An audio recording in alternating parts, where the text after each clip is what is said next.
Good evening, everyone, and welcome to the Tuesday, May 17th regular meeting of the Walnut Creek City Council. City Council is conducting this meeting from the City Council chamber, and staff are complying with the current regulations of the California Department of Public Health and Cal OSHA for safe indoor meetings. As a courtesy and technology permitting, members of the public may continue to provide live, remote, oral public comment via the city's Zoom video conferencing platform. However, the city cannot guarantee that the public's access to teleconferencing technology will be uninterrupted, and technical difficulties may occur from time to time. Members of the public desiring to provide comments at the meeting are encouraged to attend the meeting in person. As some attendees may be participating in their first Walnut Creek City Council meeting or their first teleconferencing meeting, I wanted to welcome everyone and talk briefly about the public comment process. For each agenda item, there will be an opportunity for public comment on the item. Thus, if you desire to speak to an item on the agenda this evening, please hold your comments until the council considers that item. Additionally, we have a section on the agenda entitled Public Communications, which is for public comments on items that are not on the agenda. Any comments during public communication should not relate to an item that is on the agenda this evening. Consistent with Section 9.5 of the City Council Handbook, 30 minutes will be initially allocated for public communications for items not on the agenda. Additional time for public communications for items not on the agenda will be provided at the end of the open session portion of the meeting if necessary. When I open the public comment period, please use the raised hand feature or press *9 if you are connected by audio only. We ask that everyone who wishes to speak on an item, please use the raised hand feature or state your intent to speak when the item is called. If you are here in person, welcome. Please complete a speaker identification card and line up behind the lectern at the appropriate time. Please wait your turn, and once brought into the meeting, state your name and city of residence for the record. Please note that in-person public comments will be taken before any remote public comments. Please also keep in mind that this is a city business meeting. The City Council has adopted rules of decorum to ensure that meetings are conducted efficiently and effectively, and that all members of the public have a full, fair, and equal opportunity to be heard. All remarks should be addressed to the City Council. Please do not use profanity during your comments. Given the COVID-19 pandemic, an increased number of speakers that have wanted to make comments on various issues during our meetings, and consistent with city policies related to public comments, each speaker will have 2 minutes to make your remarks. The Zoom feed for each speaker will cut off automatically at 2 minutes. The council will accept oral comments. Written comments submitted and received up to 2 hours before the meeting have been posted to the city's website for public review and are included in the meeting record but will not be separately read into the record.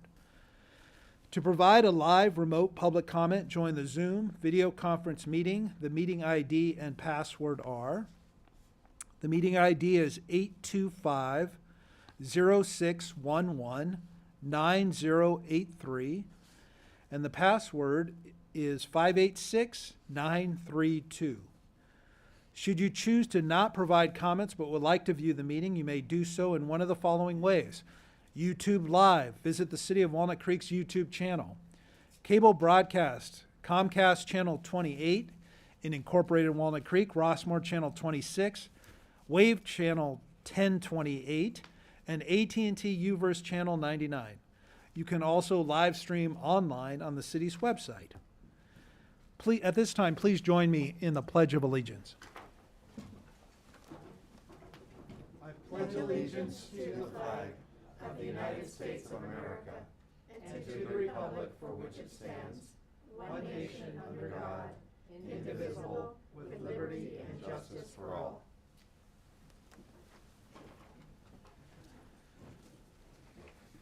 Will the city clerk please call the roll? Councilmember Darling. Here. Councilmember Haskell. Here. Councilmember Wilk. Here. Mayor Pro Tem Silva. Here. Mayor Francois. Here. Next on our agenda is a presentation from the Contra Costa Transportation Authority.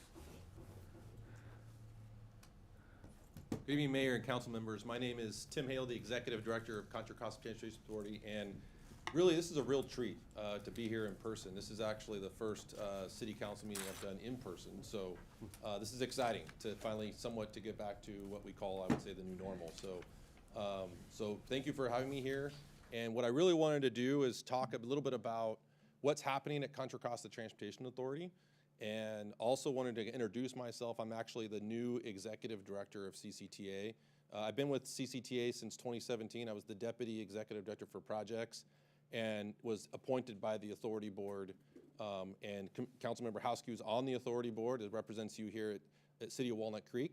And so in December of 2020 was appointed. And so now I wanted to make a round with all of the city councils to kind of share a little bit about what's happening and kind of the new vision that we have at CCTA. So something that we've been kind of working on is how can we do a better job of really connecting all of our communities together? Traditionally, CCTA has been really focusing on the highway system, and what I want to do is really take an approach of how to better integrate the entire transportation system, which includes your local roads, transit, paratransit services for disabled veterans and seniors, and really make sure we've got a fully integrated transportation system. So before I start, I wanted to talk a little bit about who we are at CCTA. We are what we call a self-help county. We collect a half-cent sales tax in Contra Costa County called Measure J. It generates about $2.7 billion for programs and projects in Contra Costa, and that measure is actually scheduled to sunset in 2034. And so we deliver a number of programs that here are listed on the screen. We also deliver a lot of projects, Safe Route to Schools, school assemblies to educate our students about how to ride safely with their bikes and walk safely, but also programs for seniors and disabled and paratransit service, ferry service, transit service, BART, a lot of those different programs we fund out of Measure J and brought to you by your sales tax dollars. The other thing we do a really good job at is delivering projects. This is just a number of the projects that Measure J has delivered over the years. By being able to bond, to be able to bond against all of the future revenue, we've been able to take 25 years of projects and actually deliver it within the first 10 years of the measure. I'm happy to say that we delivered 90% of the capital projects that you've seen on the screen. All the improvements you've seen on the 680, both of the widening in terms of the outside auxiliary lanes, the express lanes, the fourth bore of Caldecott Tunnel, all the improvements you've seen on 680 Highway 4 interchange, all of those have been brought to you by Measure J. So you might ask, how do we take capital money and actually deliver large projects? Well, we leverage. Without having a local revenue source, we would not be able to attract state and federal dollars to Contra Costa County. And that's really, really important as we look towards the future, especially in the environment we're in with the new federal infrastructure bill. There's a lot of federal dollars coming down the pipeline. And without a local revenue stream, we cannot match because we are in a pay-to-play environment in terms of transportation funding. So by taking $1.4 billion of that $2.7 billion, we've been able to attract those dollars and deliver about $5.6 billion in investments into Contra Costa County over the last 10 years. So kind of shifting gears, something I think we all realize, especially coming out of the pandemic, is that our transportation system is not very resilient. And so now we're dealing with a lot of new dynamics. We have people working from home, people working on all kinds of different schedules. Pre-pandemic, everyone would go, to work and go to school all at the same time. And so we want to make sure that we have a transportation system that's dynamic and resilient and meets the demands and needs of everyone in Contra Costa County all times of the day. Also, people are walking and biking more. Between the year of 2021 and 2022, there's been about 13% increase in biking and about 22% in walking. And we found that through a travel behavior study, which I'll talk to next. Plus climate change. Transportation contributes about 40% of the greenhouse gases in the state of California. And so there's a lot of new state policies that are driving and directing how we're developing our projects at CCTA. So we did this travel behavior study based on this kind of new dynamic we're moving into. And what's interesting is we asked people, are you interested in changing modes? And about 40% of the traffic in the 680 corridor are interested in looking for other modes and not use their car for daily commutes. So we asked them, what other modes of transportation would you want to take? So a lot of people want to take carpooling, want to take public bus. They want to do more walking and biking, carpooling with others. And so also another strategy is telecommuting. By helping incentivizing our businesses to telecommute, we can use that as a congestion management strategy, as we saw during the pandemic. And so by taking that vision of other modes, we've basically started looking at how we can for example, make our local streets safer for walking and biking by adopting Vision Zero goals.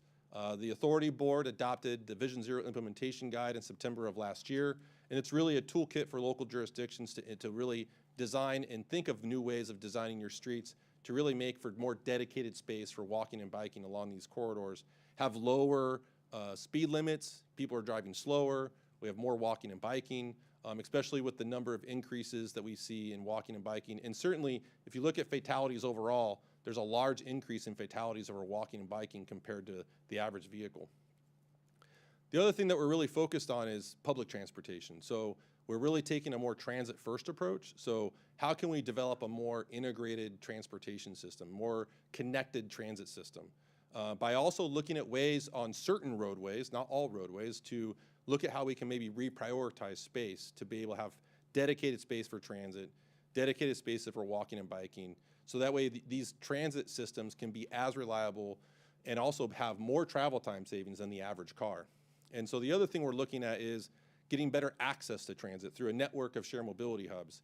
If you can imagine walking a half mile to a shared mobility hub and have access to a number of personalized mobility options, that's success. And so basically a better access to transportation, better access to transit, and then if you can connect that through a mobile application where you can put in your origin, your destination, be able to schedule, pay, and receive rewards for your trip, we basically have not brought accessible transportation to all. And then also focusing on greenhouse gas emissions and really looking at how we can convert heavy-duty vehicles to zero emissions over time. And I know County Connection and some of our transit operators are looking at it as well. The other thing we're looking at is how we can better coordinate our infrastructure. Right now, I know a lot of us are driving and you come to a red light, there's no one there, you're really frustrated, why am I stopped, there's no one here.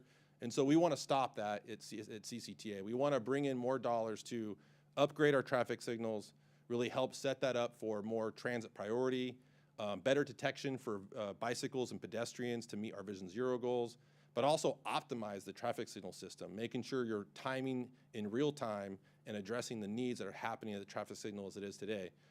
Also looking at how we can prepare our local roads and streets for the corridors of the future. So as we kind of look towards the future in terms of connected and autonomous vehicles.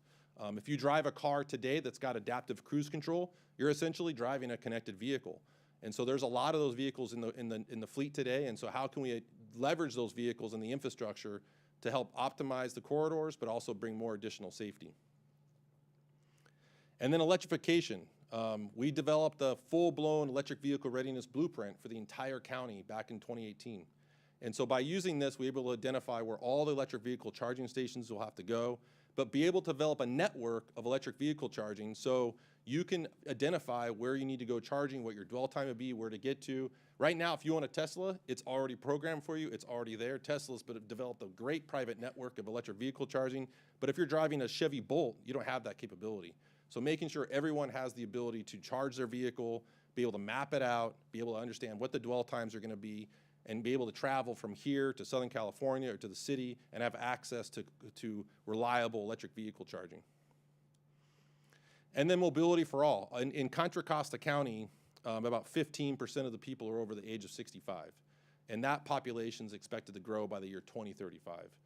So if you can imagine 30% of our population over the age of 65, we need to make sure we're maintaining quality of life, making sure people have access to reliable transportation, to be able to get to the grocery store, the community center, the movie theater, see your grandkids, making sure you've got reliable transportation to get you there. And that's being done in terms of providing accessible paratransit service, but also non-paratransit service, more private methods to get people around, such as maybe a shared autonomous vehicle during that we're actually testing in Rossmore to be able to get people around and understand how that change in vehicles can really help that growing aging population. So we're also in the middle of developing our countywide transportation plan. And this is where everyone, the public, the cities, really have a seat at the table. This is not a check the box kind of item. This is really looking at how we can address a lot of the challenges and new dynamics in terms of transportation, be able to update and develop a complete transportation network, but also identify performance metrics that we want to live by, that we want to monitor, we want to track by and deliver by. Those are key. We want to have performance. Now, we don't want to deliver a project and walk away. We want to deliver a project and better understand how it's actually meeting its goals and monitoring how it's meeting its goals over time. And so we want to develop a more performance-based approach for transportation through the countywide transportation plan. So there'll be a series of opportunities for public outreach coming up, but also in your local communities. What I would like to do is if you have a local event in your city, like a concert in the park or something like that, I would love for CCTA to have the opportunity to be there and talk about what we're doing and our plan for the future. A key component are these routes of regional significance as part of the countywide transportation plan. And these is developing a really local regional network. This is not the highway system. This is developing a local regional network, like for example, Ignacio Valley Road, that would be part of a bigger plan to help move people more efficiently on our local roads, and be able to connect this all together in a more integrated system. We know, for example, we have roadways that cross multiple jurisdictions. And so we want to make sure we're coordinating those roadways across each of the jurisdictions in a seamless way, but also prioritizing transit, making sure we're optimizing traffic through traffic signal systems to make sure we have a complete connected system. You may know that we do a lot of technology projects at Gomentum Station. We manage a 5,000-acre secure autonomous vehicle test bed. These are some of the projects that we've worked on. We were one of the first tests to shared autonomous vehicle on public roads. We're also testing new technologies like Glideways as a personal autonomous pod that basically would drive on a fixed right-of-way and pick you up and take you wherever you want to go. You can not share it or you can opt to share it. So we're looking at a lot of new technologies to help with that first and last mile problem. So I'm sorry, this is longer than I expected, so I'm talking way too much.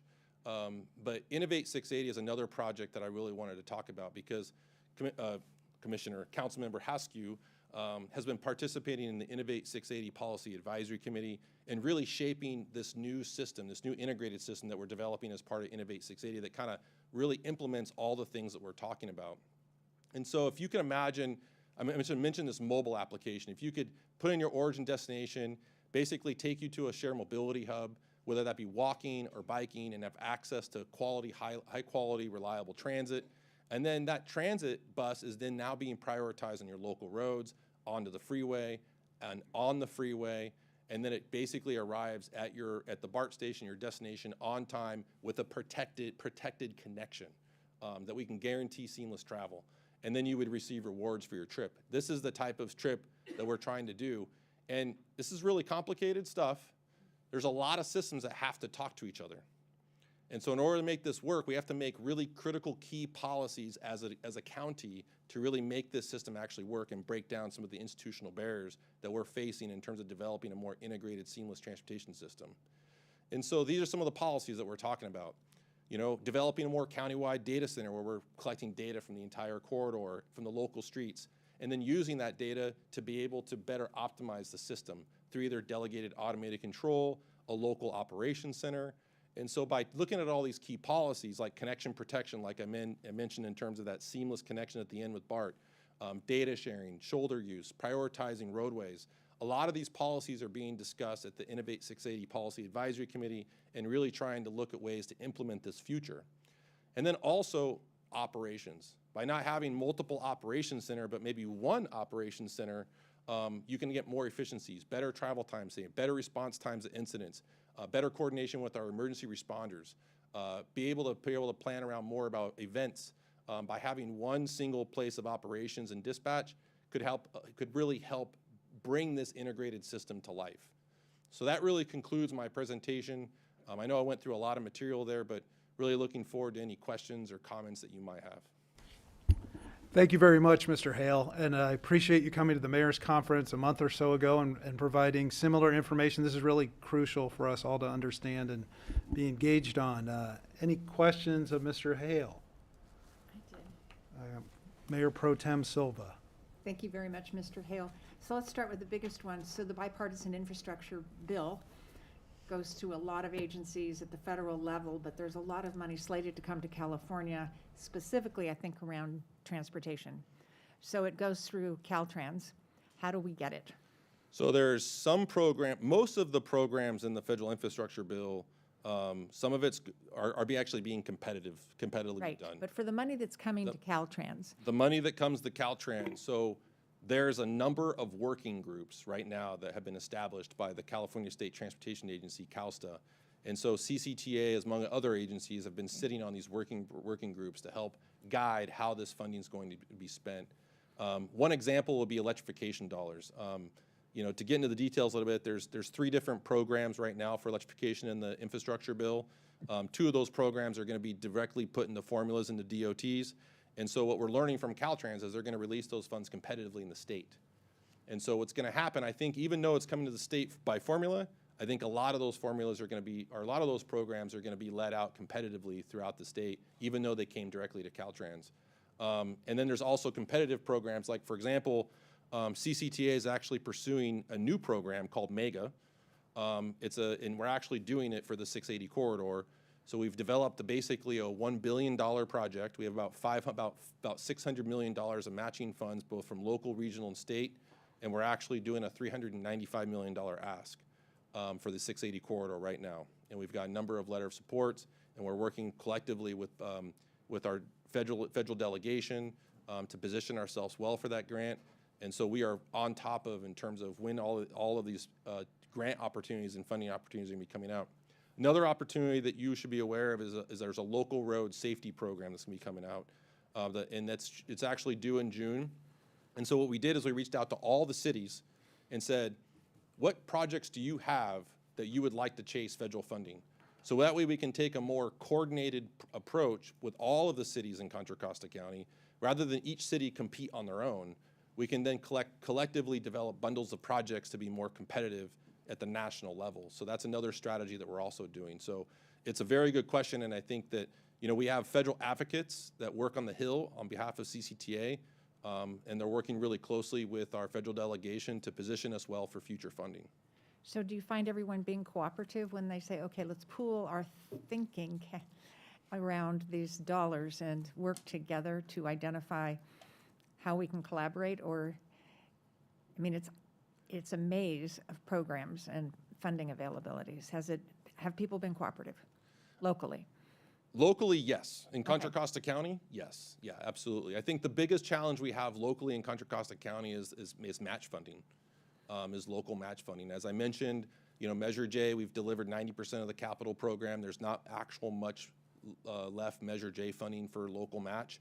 And so we need to get creative using Measure J and potential other regional sources to use that to leverage you know, these federal grants. There's a lot of money coming out of the pipeline, and so we do need to be selective. We need to be very strategic because we have very limited amount of match funding. Okay. My other question is related to Innovate 680. It's really exciting, but I-680 just goes right into the Alameda County border just south of San Ramon. So what happens then when we innovate on the northern, from the bridge to the county line? Is Alameda County, which is also a self-help county, are they working on this as well? So that's a good question too. So about 2 years ago, CCTA actually took the lead to develop what we call the I-680 Corridor Partnership. We meet on a quarterly basis with all of the executives at Caltrans, all the executives at the county level, my peers at Solano County, Alameda County, and Santa Clara County. And we actually strategize and talk about what we're working on and how we can better coordinate all these programs. Innovate 680 is basically driving and trailblazing the entire Bay Area.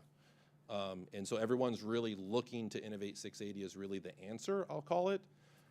For example, Caltrans has been going around to all of the local, all the county, all the CCTA-like organizations, and they've basically been pointing to Innovate 680 saying, based on all the new state policies that's going on in terms of climate change, this is the way you do it, is Innovate 680. And so we're really the model for the Bay Area, and we will plan to continue to be the model for the Bay Area. And I think everyone looks to us, and I think once we figure this out, because there is a lot of institutional barriers to break down in terms of making this work, once we do figure it out, we will then extend it to Alameda County and into Solano County for sure. So a real legacy. Thank you very much. Yeah, you're welcome. Any other questions of Mr. Hale? Thank you again, sir, for being here tonight. We appreciate the information. We appreciate your service to our community and what you're doing to keep the cars and people moving efficiently and effectively through the county. Yeah, thank you very much. Appreciate the invite and really appreciate it. Thank you. Okay, I'm taking this show on the road.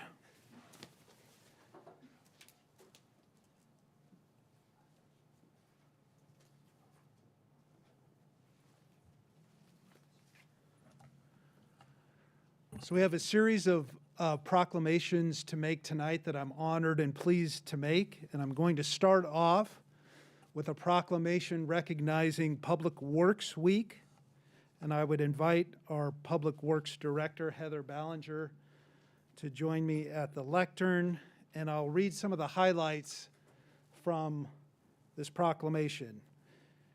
Whereas public works professionals are responsible for infrastructure, facilities, parks, and open space, and services that are of critical importance to sustainable and resilient communities and to the public health, high quality of life, and well-being of the people of Walnut Creek. And those facilities and services could not be provided without the devoted efforts of public works professionals, engineers, managers, and employees who are responsible for rebuilding, improving, and protecting our transportation, public buildings, and other structures and facilities crucial for our citizens. The quality and effectiveness of these facilities and services is crucially important to the economic development of a vibrant Walnut Creek. The City Council supports and recognizes the importance of a qualified and dedicated Public Works Department. Now, therefore, I, Matt Francois, Mayor of the City of Walnut Creek, on behalf of the City Council, do hereby proclaim the week of May 15th, 2022 as National Public Works Week and encourage all residents and civic organizations to acquaint themselves with the issues involved in providing our public works services and to recognize the contributions which these professionals make every day to improve and maintain our high quality of life. Thank you. Some words. Take this off for just a quick second. Thank you so much, Mayor Francois and council members. As the mayor said, I'm Heather Ballinger, and I am the city's Public Works Director. And I appreciate the recognition tonight, and I'm happy to accept the proclamation on behalf of the entire Public Works Department. So just in case you don't know, this year's theme is Ready and Resilient, and I couldn't think of a more apt description for our team and the work we do. And I want to thank our Public Works team who take a tremendous amount of pride in the role that they have in keeping the city a beautiful place. And I think all we have to do is look around and recognize that it is a beautiful place. And throughout the last several years, our team has shown time and time again that we are ready and resilient, and we help our city adapt to the new challenges that it faces. So our parks and open space have never seen a higher usage due to COVID and everybody wanting to be outside. And in addition to our regular business, our team has gone above and beyond to evolve with the needs of our customers. We've come up with electronic plan checking, we've supported the outdoor dining, which you're going to hear about tonight, and we're retrofitting all of our facilities for the public health guidance. And then the demands are changing. We this year handled a 500-year flood event, and now we're in a drought. And and we're coming up on wildfire season, and COVID continues to be part of our life. So in the midst of all this change, one constant is our Public Works team, and we work tirelessly to ensure that we are ready and resilient. So I'm proud to lead this team, and I want to acknowledge our Public Works team for all that they do, and I want to thank the mayor and all of you for your support, because we couldn't do it without you, so thank you very much. And the little lollipops on the dais are from us. They're superheroes, because Public Works team is superheroes. So thank you very much.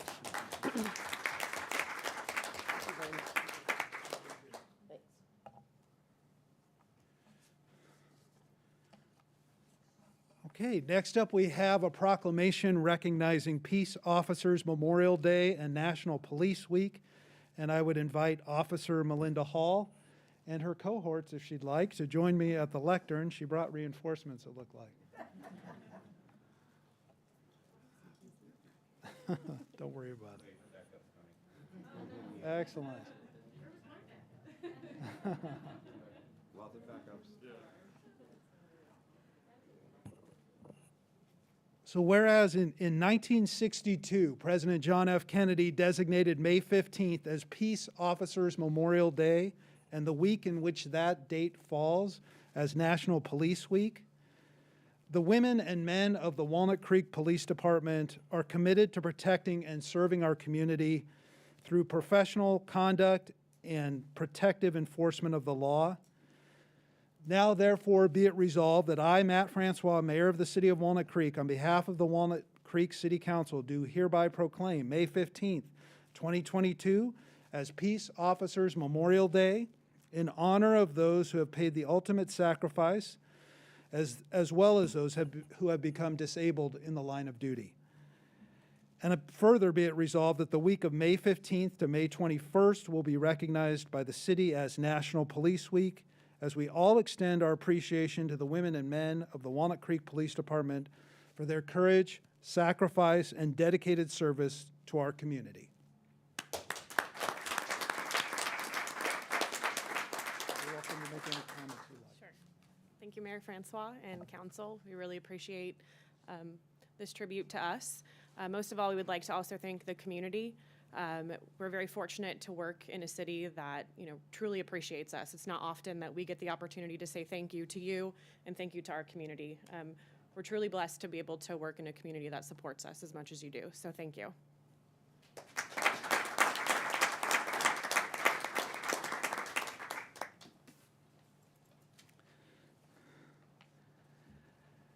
Next up, we have the Mental Health Awareness Month, and I would invite Suzanne Tavano, who's the Director of Behavioral Health Services for the county, to join me at the lectern. Hi. Hi, How are you? I'm good. Whereas mental health is essential to everyone's overall health and well-being, and each business, school, government, agency, healthcare provider, organization, and citizen share the burden of mental health problems and has a responsibility to promote mental wellness and support prevention and treatment efforts. Whereas effective treatment and often recovery are possible through appropriate medical, social, and culturally responsible support and services, and the community shares the responsibility to ensure those services are available to all residents. Whereas there is a commitment and a need to increase awareness at all levels and educate the public, replace misinformation, and eliminate stigma concerning mental health, and promote understanding that people living with mental health challenges can lead productive lives. Whereas the city remains committed to expanding and improving 24/7 mobile crisis response throughout our region, and supportive of a proposed 988 telephone hotline for people in crisis. And the City Council supports and recognizes the importance of raising the awareness of mental health needs, resources, and services. I, Matt Francois, on behalf of the Walnut Creek City Council, do hereby proclaim the month of May as National Mental Health Awareness Month in the city of Walnut Creek, and encourage all of our residents and citizens to promote mental wellness and support efforts to raise community awareness.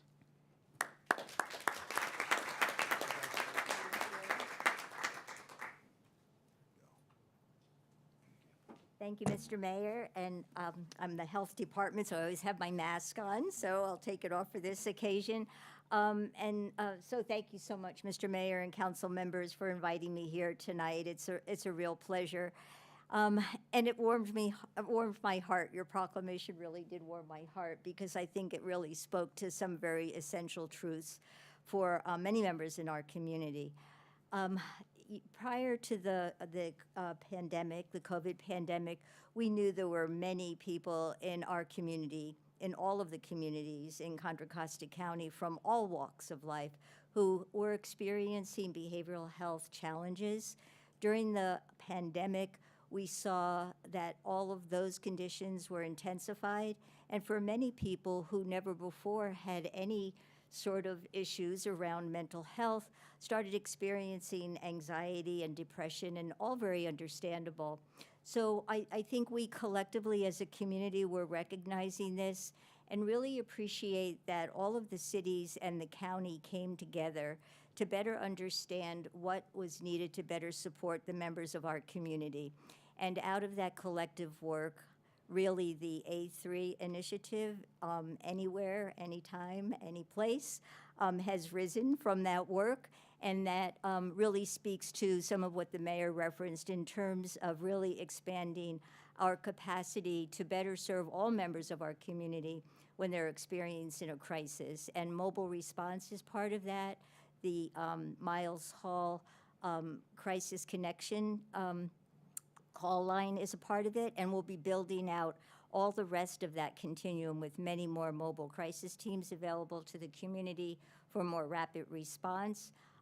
A center where a variety of drop-in urgent care crisis services will be provided to all members of the community who are in need. So we're at the beginning of a journey, and we will get there. I think within a year and a half, we'll see a campus that's built with many of the resources located there.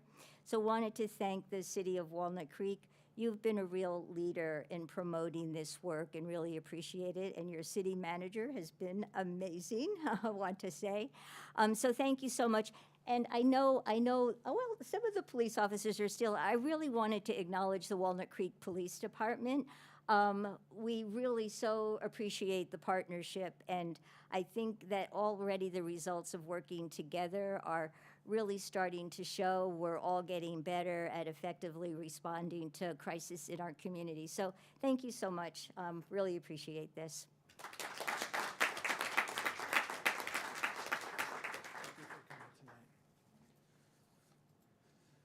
Okay, and then we have a proclamation recognizing Asian American Heritage Month. And I would note that on the line, participating by Zoom, are two members of our DEI task force. Councilmember Wilk and I serve on that task force. And so we have Mary Taylor and Caitlin Zinnin. And I'll make some comments about the proclamation and invite either of my colleagues on the task force to make any comments they deem appropriate. Whereas the month of May is, we recognize the rich heritage of Asian Americans and Pacific Islanders. And this month we redouble our commitment to combating the surge of anti-Asian hate crimes, many of which have taken place in the Bay Area. And we must also confront our shameful chapters in our history, including remembering the 10,000 Japanese Americans who were unjustly imprisoned during World War II. So now, therefore, I, Matt Francois, Mayor of the City of Walnut Creek, on behalf of the Walnut Creek City Council, do hereby declare May 2022 as Asian American Heritage Month and encourage Walnut Creek residents to recommit to building a community in which every person, regardless of who they are and where they come from or what they look like, has an equal opportunity to thrive. I'll turn it over to Mary or Caitlin if you'd like to make any comments.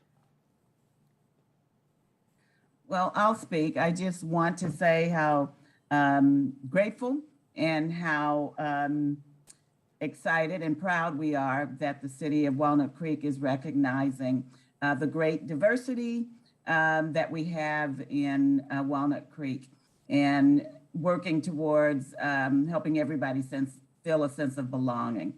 So thank you very much for all you're doing. Thank you, Mary.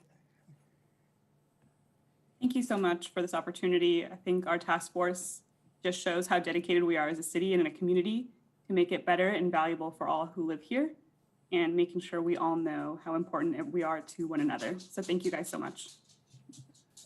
Thank you, Caitlin. And that completes our proclamations for the evening. So I'll be back rejoining you on the dais.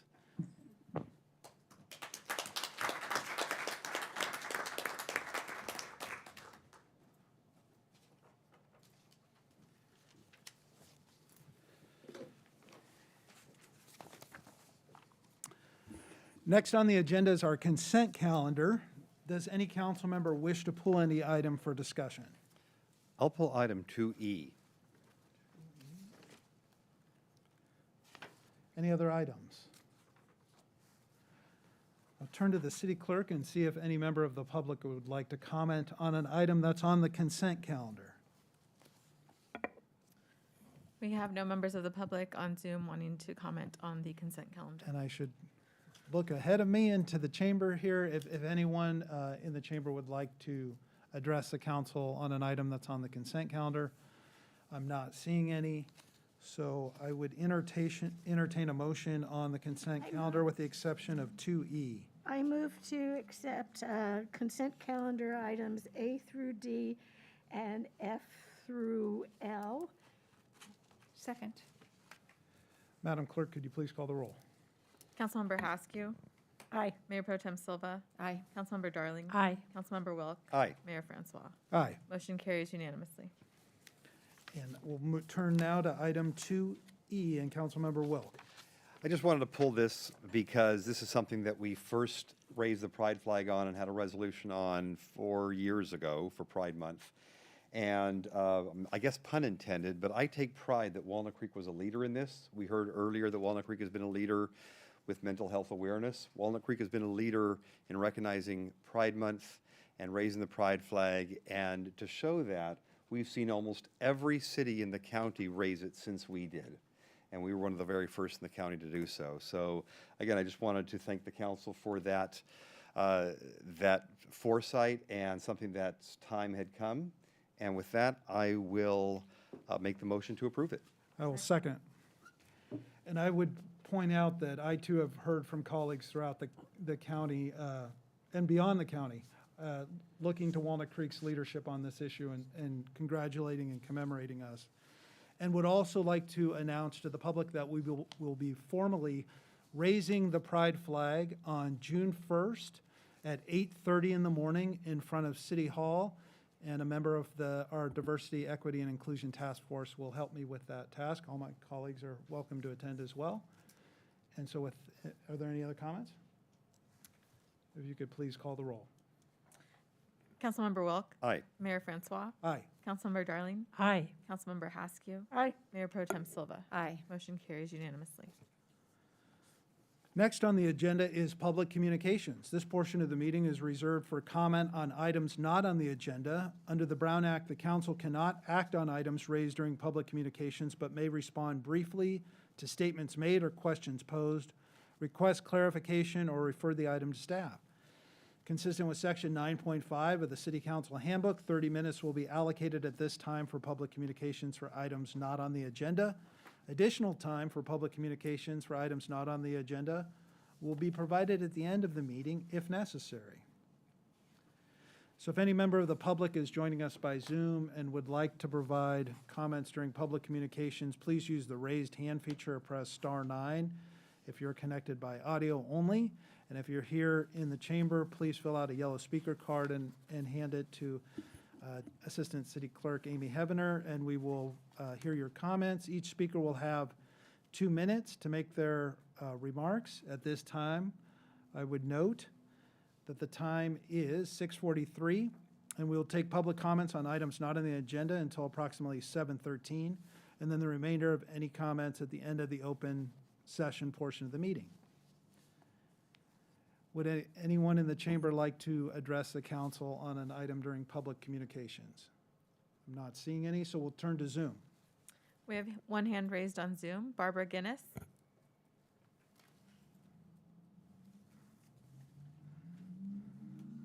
Good evening, Ms. Guinness. Welcome.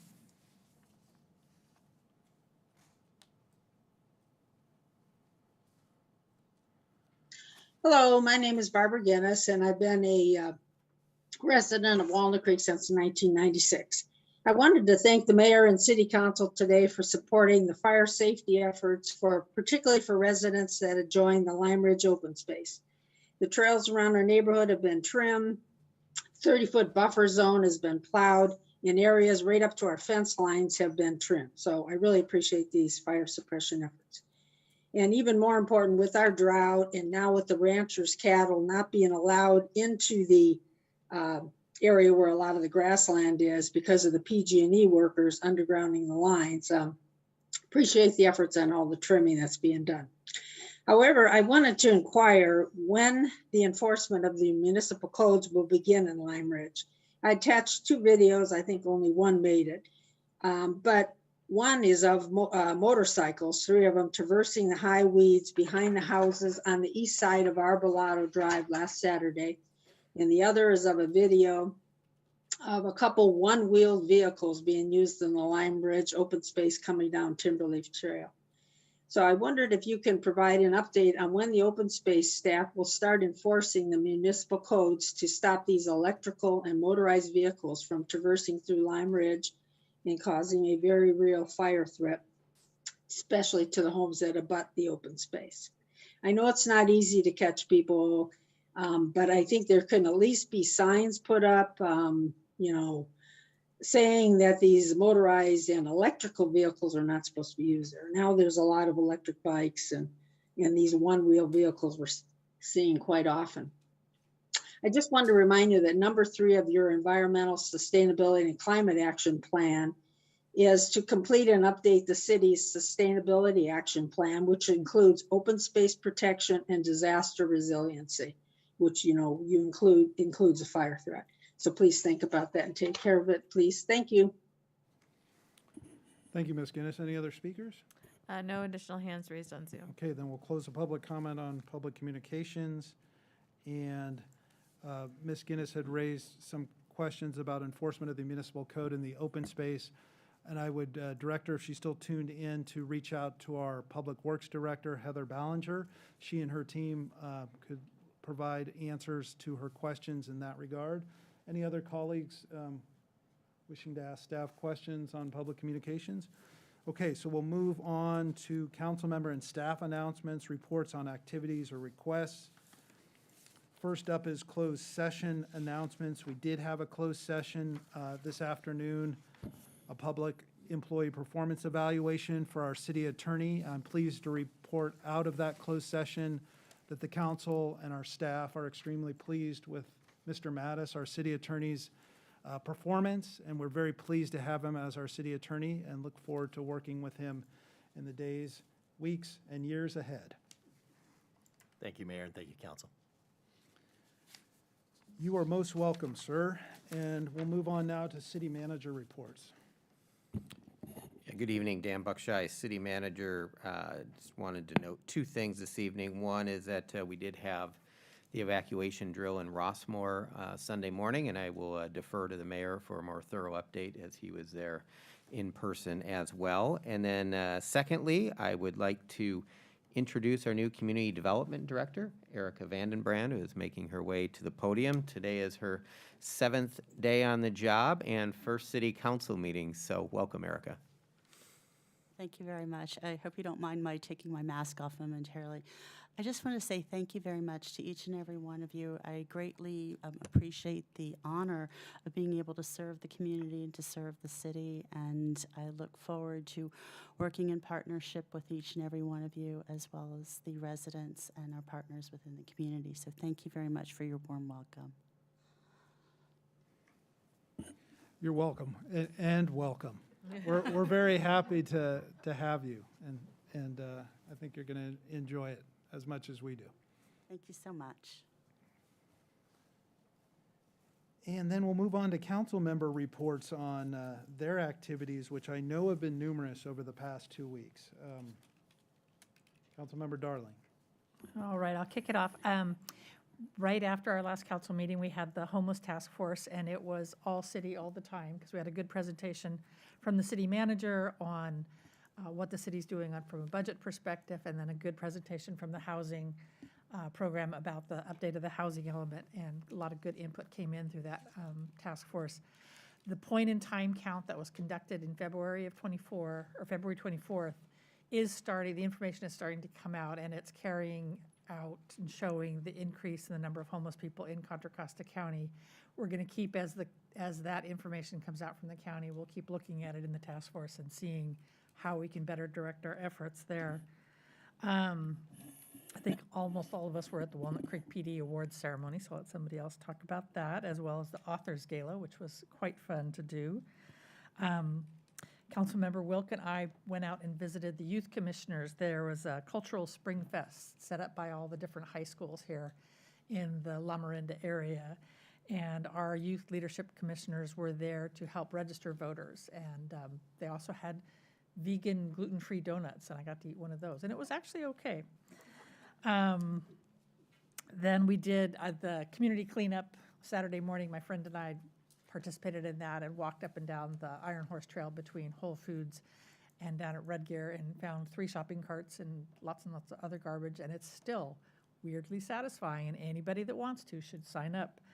And lastly, our Assemblymember Rebecca Bauer-Cahan had a town hall with the Attorney General Rob Bonta and several others from the health field.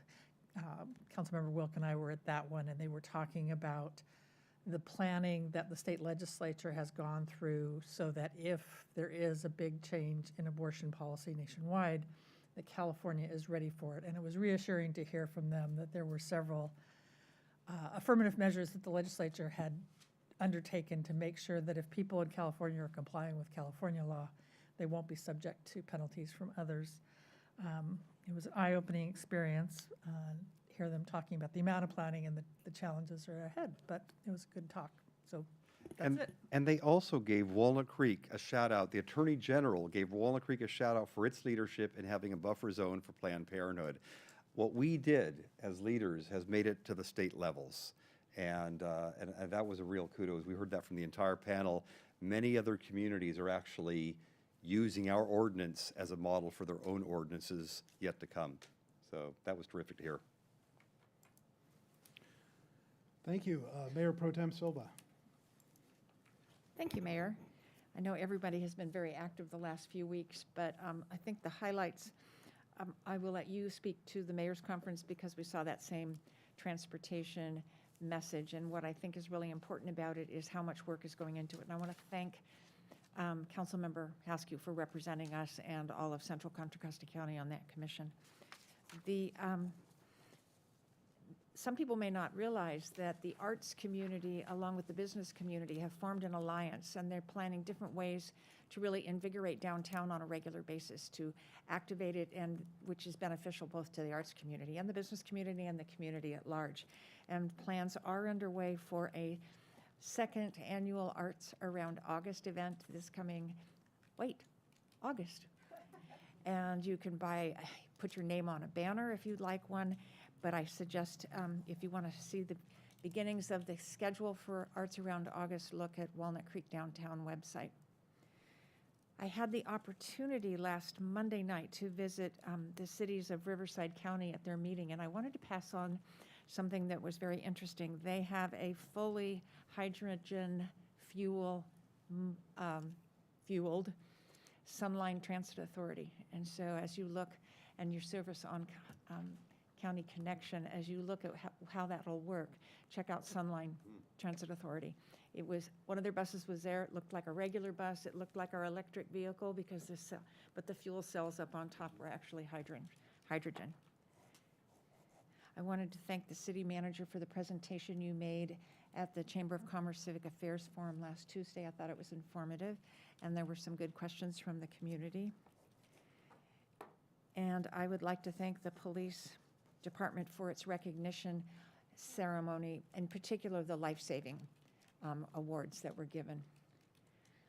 Last week, I would mention then that the Library Foundation gala Saturday evening was not only fun, but I think and I hope it was very successful fundraiser because it helps to fund library programs and services, because not all of the funds from the taxpayers are available in a way to basically deliver the programs and services that the community clamors for. And then finally, I would mention last week for 4 days, I was in Sacramento for multiple purposes. One, the first of which was to spend the day on Wednesday, and Councilmember Wilk was there also, advocating with our legislatures on priorities that are of common interest to cities around the state of California. And one of the things we did, as you may have heard last week, the state announced that they have a nearly $100 billion budget surplus for this coming year, which is phenomenal and historic.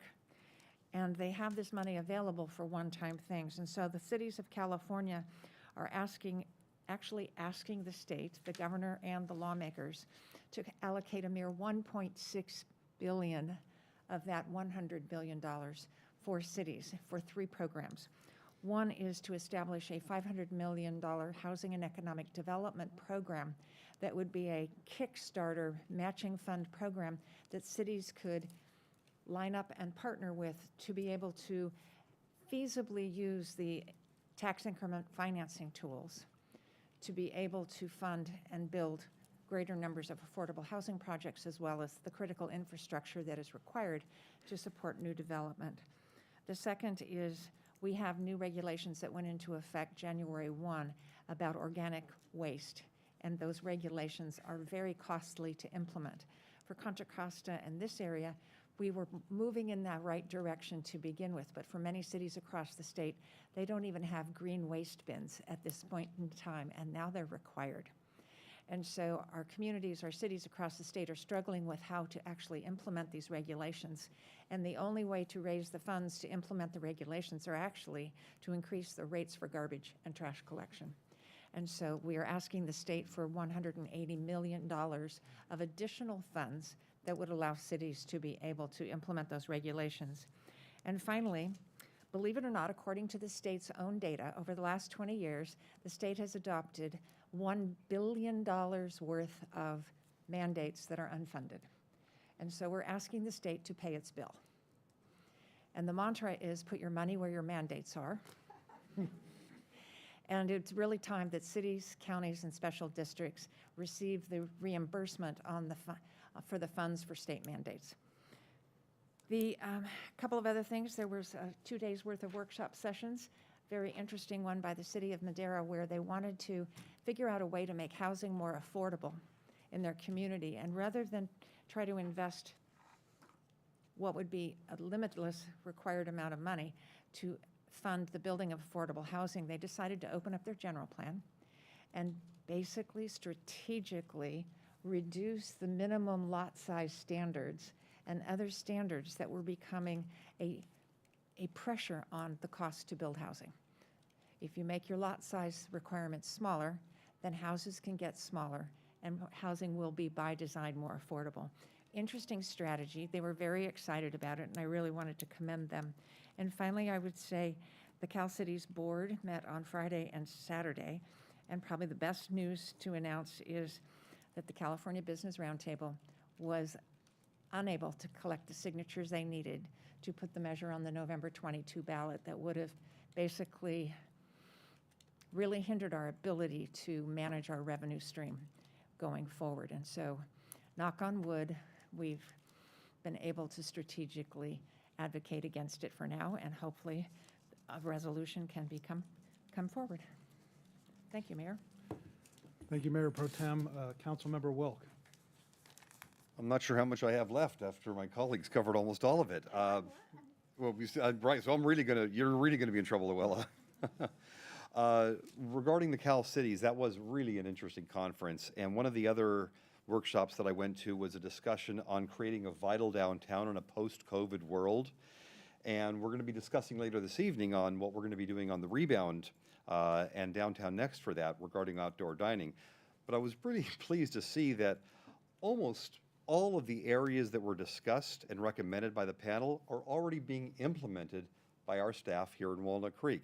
There was really nothing that was brand new that, oh my gosh, this is how come we're not talking about this? From reimagining retail to industrial and office, and downtown zoning will shift to blended use, along with transit-oriented development and public-private partnerships. These are all things that we've been discussing and doing. So I was really pleased to see that Walnut Creek's really ahead of the curve on this. If that's the curve, we're ahead of the curve. And a lot of these cities are now starting to look to Walnut Creek to see what they can do to really help and have a vibrant downtown themselves. On the cultural festival, I did want to ensure that we talked about that the Rossmore Diversity Club was there as well, including the Walnut Creek Youth Commission. So while this was in Moraga at their Commons Park, Walnut Creek got a good presence from literally youth to seniors, so that was great to see. And I think we've covered it all. Okay, anything left, Councilmember Haskew? Why, yes, there is. Good. You neglected to mention the Ruth Bancroft fundraiser that was Friday. And it was a fun event, and it was lovely, as always, to be able to be in the park. That is one of the gems of Walnut Creek, and it is sometimes overlooked because it isn't in downtown.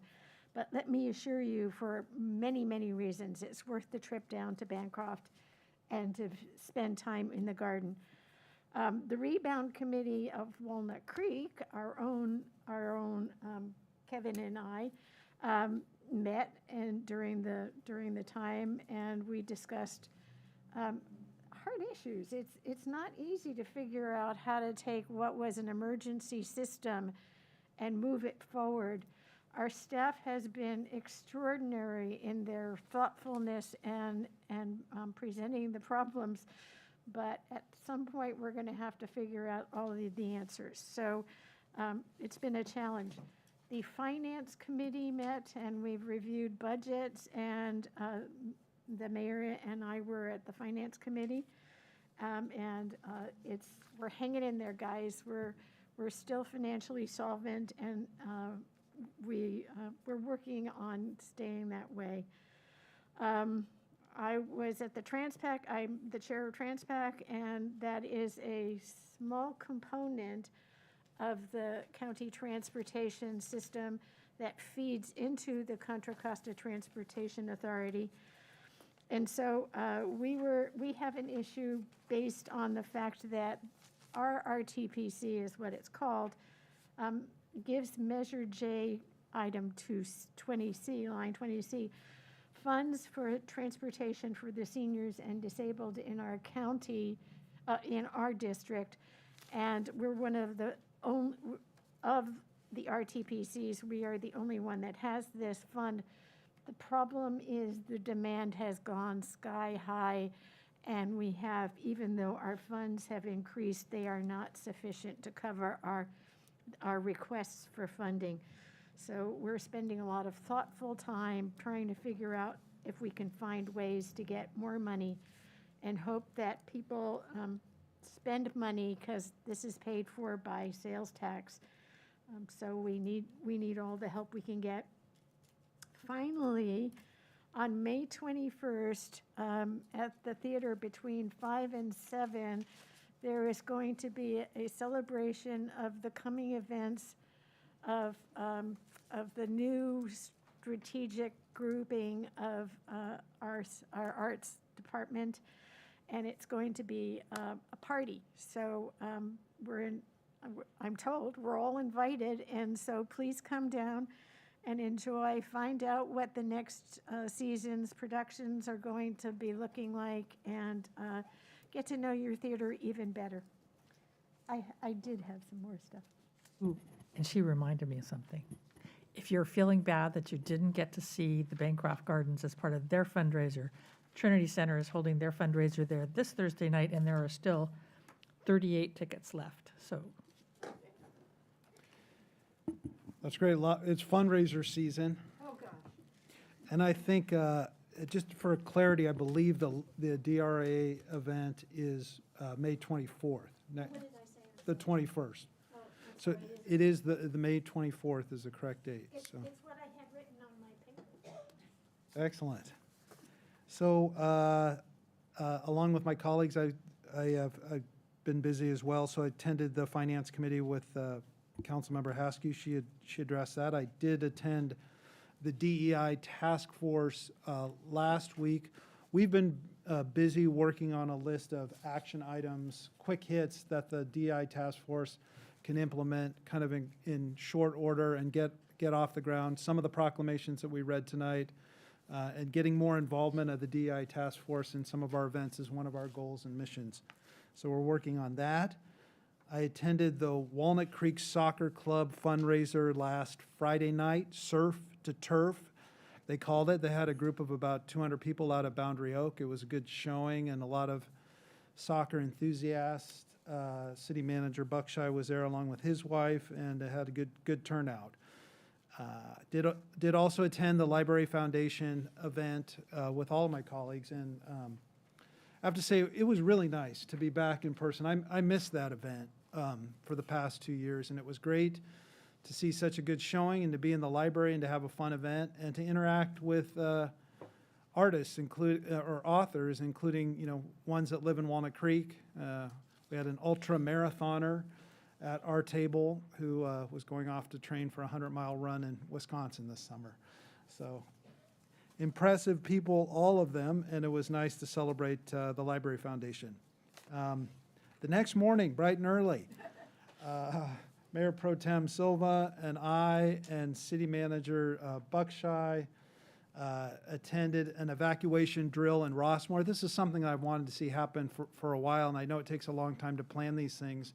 Requires coordination among our police department and the separate fire district, as well as our CERT team and the Golden Rain Foundation, so a lot of interested parties. But the great thing was that it all went off without a hitch. It went seamlessly. There were about 100 people that participated. It was just in one zone of Rossmore, so not all of Rossmore, but at about 100, at 7 a.m. on the button, everyone who signed up to participate received a text alert with a phone call and very clear directions on where they were to evacuate to. And everyone made their way there. And we had a really good turnout and had some lessons learned as well. I wanted to give a shout out to our Deputy City Manager, Carla Hansen, for all her hard work in getting that together, as well as the Rossmore Head of Security, Tom Cashin, who I believe they worked really closely and well together and had a very successful evacuation drill. I'd like to see us get some more of those scheduled so that in the event, in the unfortunate event, one of those disasters were to occur, we'd be as prepared as we possibly can. This morning, along with Colette Hanna and Angela Sui from our Economic Development Department and City Manager Dan Buckshire, I visited Kinder's here in Walnut Creek, not the restaurant that you're thinking of, but the corporate Kinder's that owns the spices and sauces and makes these wonderful prepared meats that they've been extremely successful in marketing and selling to Costco and Walmart and Sam's Club, located right here in Walnut Creek. And the nicest team of people that want to get involved in the chamber and Community Service Day. And so look forward to talking more to them and seeing them more engaged and involved and prominent in our community. And then as the Mayor Pro Tem pointed out, I did attend the Mayor's Conference as well. I left most of my notes in my office, but I did recall that Supervisor Joya attended, and he serves as the Contra Costa County representative on the San Francisco Bay Restoration Authority, which is charged with restoring wetlands throughout the 9-county Bay Area. He's passionate about that and about seeing projects in Contra Costa be implemented. There's even a local project. It's Walnut Creek, but it's in Martinez, a levee breaking project that was featured on Open Road with Doug McConnell. So if you're interested, check it out. And that would be my update.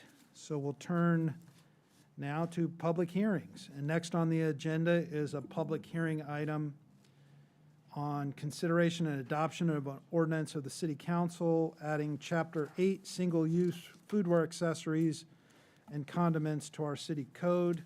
And at this time, I would invite Administrative Assistant Emlyn Struthers to provide the staff presentation.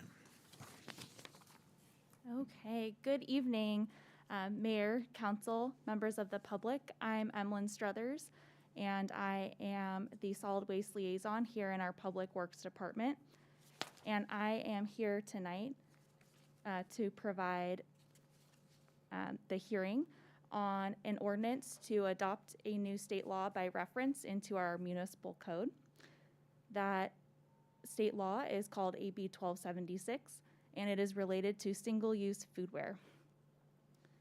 So the recommended action for council tonight is to conduct a public hearing and waive reading and adopt the ordinance adding Chapter 8, single-use foodware, accessories, and condiments to Title 5, Sanitation and Health of the Walnut Creek Municipal Code, adopting by reference Chapter 5.2, commencing with Section 42270 of Part 3 of Division 30 of the Public Resources Code, prohibiting a food facility from providing any single-use foodware accessory or standard condiment unless requested by a consumer, and authorizing city and county enforcement and penalties. Wow, that was a mouthful. So what does that mean? The new state law now means that single-use foodware and accessories and condiments should only be made available upon request. And this law was enacted, it was signed into law last year and is being enacted this year with support from the California Restaurant Association, as well as a broad swath of environmental groups, with the dual goals of reducing single-use waste, like single-use plastics, and also reducing costs for restaurants. So that's a lot of jargon. What does single-use foodware accessories mean? It pertains to forks, knives, spoons, sporks, chopsticks, condiments, cups and packets, straws, stirrers, splash sticks, and cocktail sticks. What are standard condiments? Standard condiments include relishes, spices, sauces, confections, seasonings that require no additional preparation. They're usually used on a food item after preparation, and it could include ketchup, mustard, mayonnaise, soy sauce, salsa, salt, pepper, sugar, and sugar substitutes. What are the basic do's and don'ts of this new state law? Do's include provide single-use accessories to consumers upon request and only upon request. At the drive-through, restaurants can offer those single-use food items that are needed to eat or prevent spillage of the ready-to-eat food. The law also applies to third-party delivery platforms, and they need to provide consumers with the option to request single-use accessories. Don'ts: bundling of single-use accessories and condiments are prohibited. So if you've seen those packets that have a fork, a knife, a spoon, a salt packet, a napkin, those will no longer be allowed for takeout, so that customers can take exactly the items that they want and need. Another don't, third-party platforms should not deliver items that haven't been selected by the consumer. So when you get your Grubhub order, it shouldn't have 10 forks and knives and spoons that you didn't request. Enforcement. The letter of the law on this is the first and second violation of this chapter shall result in a notice of violation, and any subsequent violation shall constitute an infraction punishable by a fine of $25 for each day in violation, but not to exceed $300 annually. Both the city and the county are authorized to enforce the new ordinance, and that's because historically the county health department has authority to enforce a lot of different related laws and provisions, but they're not required to enforce this one, so they're declining at this time. But we've left it in there in case they would like to adopt that responsibility at a later date. And the penalties are different from most of our state, or from our city penalties, and that's because it's set forth in the state code section. So for outreach and education, the law favors an education-based approach, and prevention and cooperation are central to reducing waste. So we will be working closely with our local business and restaurant groups like our chamber in Walnut Creek downtown to get the word out about these new changes, and we'll be conducting outreach to local businesses. So that concludes my presentation for our public hearing. If there are any questions from the council, I will take those before we jump back to our recommended action. That's great. Sounds like a plan. Nice report. Thank you. All right. Any questions of staff? Yes. Thank you, Emmeline. So just for clarification, cities across the state and counties are having to adopt this same exact regulation by reference means what the state passed, we must adhere to. Cities and counties across the state must adopt a provision and commit to enforcing it starting June 1.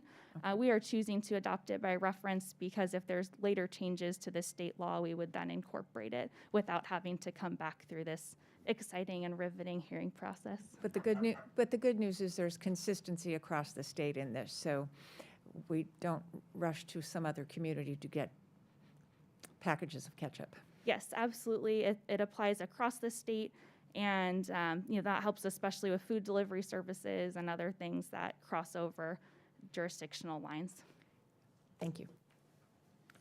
Any other questions of staff? No? Okay. We'll go ahead and open up the public comment on this item. And if you're here in person, please fill out a yellow speaker card and hand it to the clerk. And if you're joining us by Zoom, welcome, and please use the raise hand feature or press star 9 if you're connected by audio only, and you'll have 2 minutes to make your remarks. We have no speakers on Zoom. Okay, well, that makes it easy. Any further discussion or deliberation on this item? Then I'll entertain a motion. Move to adopt. And I'm looking for the wording. Anybody else have it? Sorry. Oh, I got it. Okay. Move to waive reading and adopt the ordinance adding Chapter 8 to Title 5 of the Walnut Creek Municipal Code to adopt by reference Chapter 5.2 of Part 3 of Division 30 of the PRC, prohibiting a food facility from providing any single-use food accessory or standard condiment unless requested by the consumer, and authorizing city and county to enforce. Is that close? Correct. Second. Madam Clerk, could you please call the roll? Councilmember Darling. Aye. Councilmember Wilk. Aye. Councilmember Haskew. Aye. Mayor Pro Tem Silva. Aye. Mayor Francois. Aye. Motion carries unanimously. And I'm really glad to see this. I think this is a terrific action by the state. That's great. And next on the agenda is a public hearing item entitled Adopt Resolutions Confirming the Assessment Reports and Annual Levy of Assessments for the Downtown Walnut Creek Business Improvement District and the Downtown Walnut Creek South Business Improvement District for fiscal year 2022 to 2023. At this time, I invite Economic Development Manager Colette Hanna to provide the staff presentation. Thank you. Good evening, Mayor and members of the council. Colette Hanna, Economic Development Manager.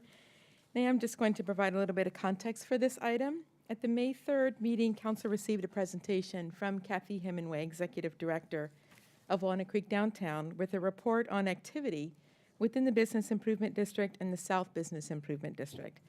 Council holds a public hearing annually to levy assessments on businesses within these districts, and tonight's item is a continuation of that public hearing. At the end of the hearing, council is asked to adopt the resolutions confirming the assessment reports allowing for the levying of the assessments for fiscal year 22-23. This is the final step in this process. It then goes to our business license division for billing at the increased rate. I'm available for any questions, and the Executive Director of Walnut Creek Downtown, Kathy Hemingway, is also here and available for questions should you have any. Thank you. Yes. Any questions of Ms. Hanna? No? Okay, we'll go ahead and open the public comment period. If you're here in person, please fill out a yellow speaker card, and if you're joining us by Zoom, please use the raised hand feature, press star 9 if you're connected by audio only, and you'll have 2 minutes to make your comments. We have no hands raised on Zoom. Okay, we're moving right along. Unless there's any further discussion on this, I'd entertain a motion. Move to adopt the resolutions confirming the assessment reports and levying the annual assessments for the Downtown Walnut Creek Business Improvement District and the Downtown Walnut Creek South Business Improvement District for fiscal year 2022-2023. Second. Roll call, please. Mayor Pro Tem Silva. Aye. Councilmember Haskew. Aye. Councilmember Darling. Aye. Councilmember Wilk. Aye. Mayor Francois. Aye. Motion carries unanimously. Next on the agenda is a public hearing item entitled Adopt Resolution Confirming the Assessment Report and Annual Levy of Assessments for the Walnut Creek Tourism Business Improvement District for fiscal year 2022 to 2023. I want to take a moment to explain the process for public hearing item 5C. In order for the city to proceed with levying assessments for the Tourism Business Improvement District, the City Council must first conduct a public hearing at which it must hear and consider all protests for or against levying the assessments for fiscal year 2022 to 2023. If at the conclusion of the public hearing there are of record written protests by the owners of businesses in the TBID that will collectively pay 50% or more of the assessments to be levied, no further proceedings to levy the assessments in the TBID shall occur for a period of 1 year from the date of the finding of a majority protest by the City Council. In the absence of a majority protest, the council may proceed to adopt the resolution confirming the Walnut Creek Tourism Business Improvement District Annual Assessment Report and levying an annual assessment for fiscal year 2022 to 2023. At this time, I will now invite staff to make any introductory remarks. Angela Sui, Economic Development Project Manager, take it away. Thank you. Good evening, Honorable Mayor and City Council. Angela Sway, Economic Development Project Manager. This item is a continuation of the process we brought before you last month on April 19th for the renewal of the Tourism Business Improvement District, TBID, and the intent to levy the assessments for fiscal year 2022-2023. Tonight is the public hearing and the opportunity for the public to provide comment. City Council's adoption of the resolution would be the final step in the annual process. At this time, I would like to invite Nicole Hankton, Director of Sales and Marketing for the CVB, to provide a presentation and to answer questions. Thank you.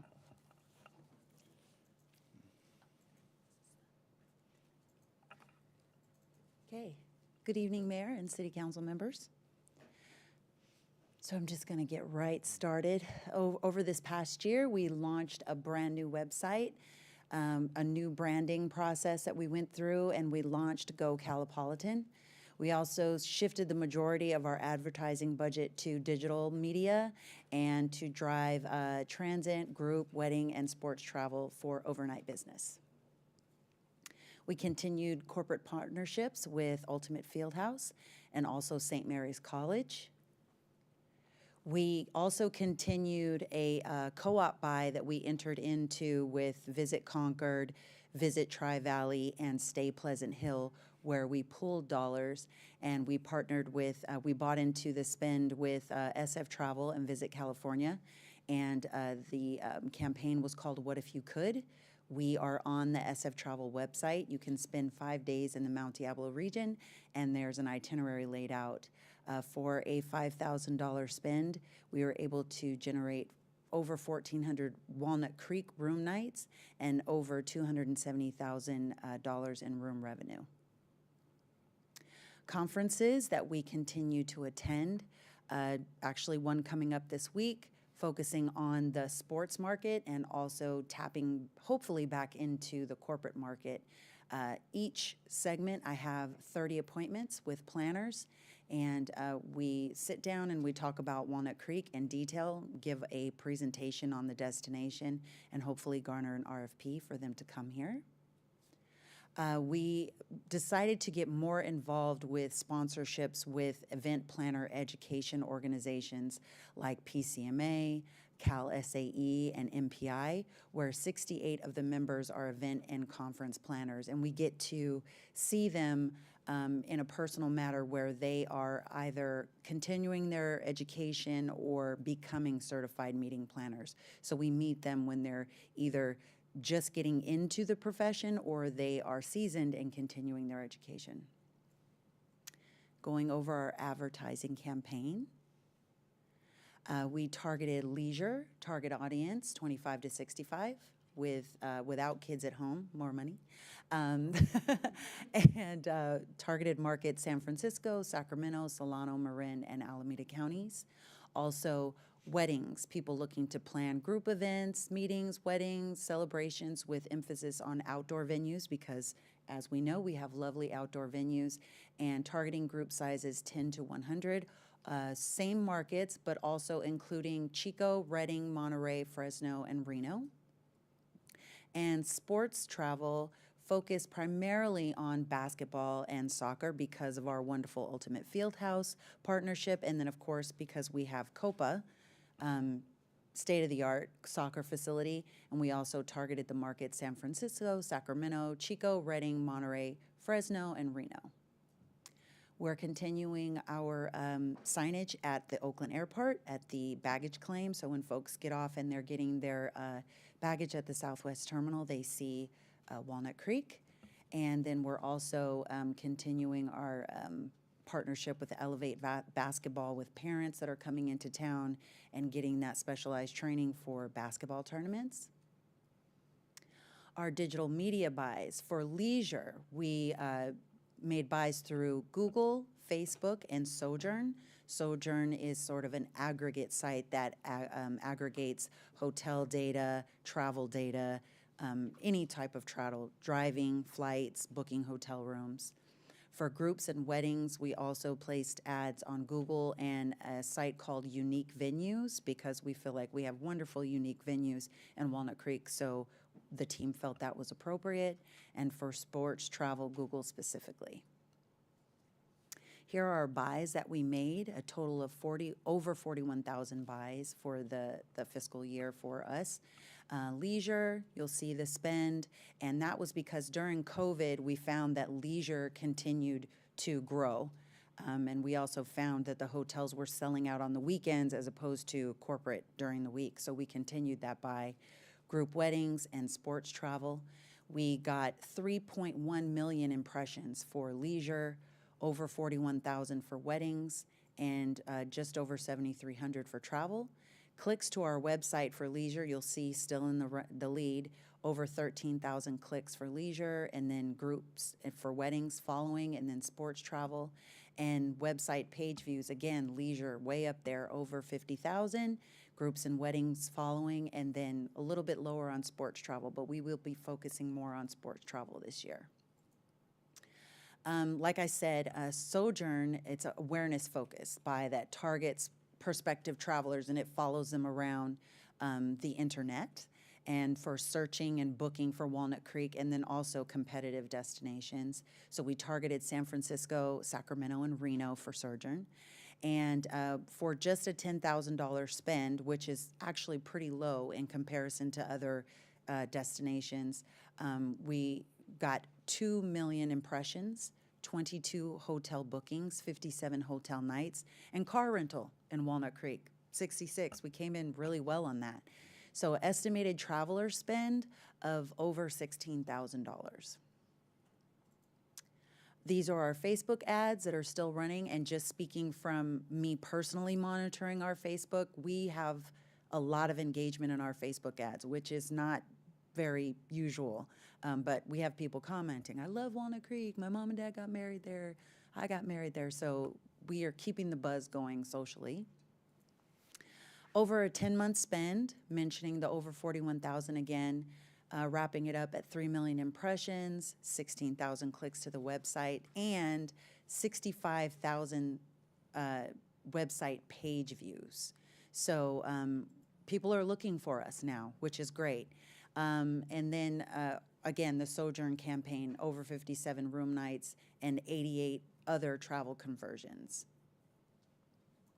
Website performance specifically, from June of last year, which is when we launched, to March of this year, over 36,000 sessions, and that means they were on the website, poking around, looking around, and then 100,000 page views.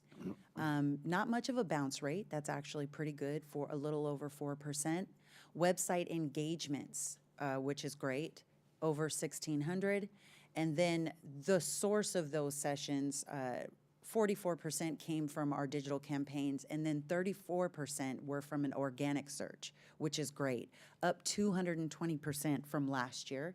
And I'm ecstatic over these results, because we were like, our website was not on the map, so to speak, before, and we're humming right along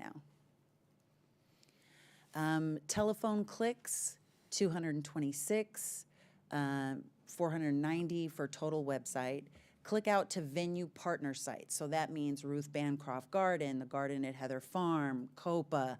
We're tracking those as well, 376. And this is just from July to March. And then click out to partner lodging sites. That's a fancy way to say hotels, 190. And then contact buttons, 41. That's when they're asking questions, clicking out to us. RFP buttons, click to form. That's what we're really looking for, requests for proposals. And then actual leads is 20.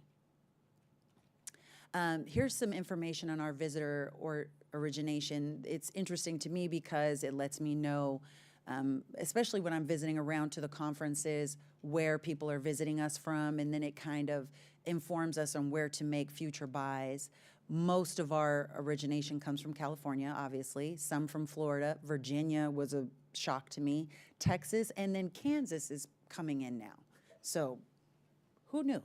And then again, the DMA markets are San Francisco Bay Area, and then Sacramento, which we've been putting money into, as well as Los Angeles, which is also part of that SF travel buy, and then Washington, D.C. to capture that government and association traffic. Top cities visiting us: San Francisco, Sacramento, San Jose, Walnut Creek, and Concord. So this is just more bragging. 311% increase in website sessions year over year, 220% increase in website sessions just from organic search. Again, that's people looking for us, and over 1,600 engagements, including a total of 769 clickouts to lodging and venue sites. And just from the first quarter, that delivered 42% year-to-date of the website engagements, and then 272 leads total. This is just more of the same.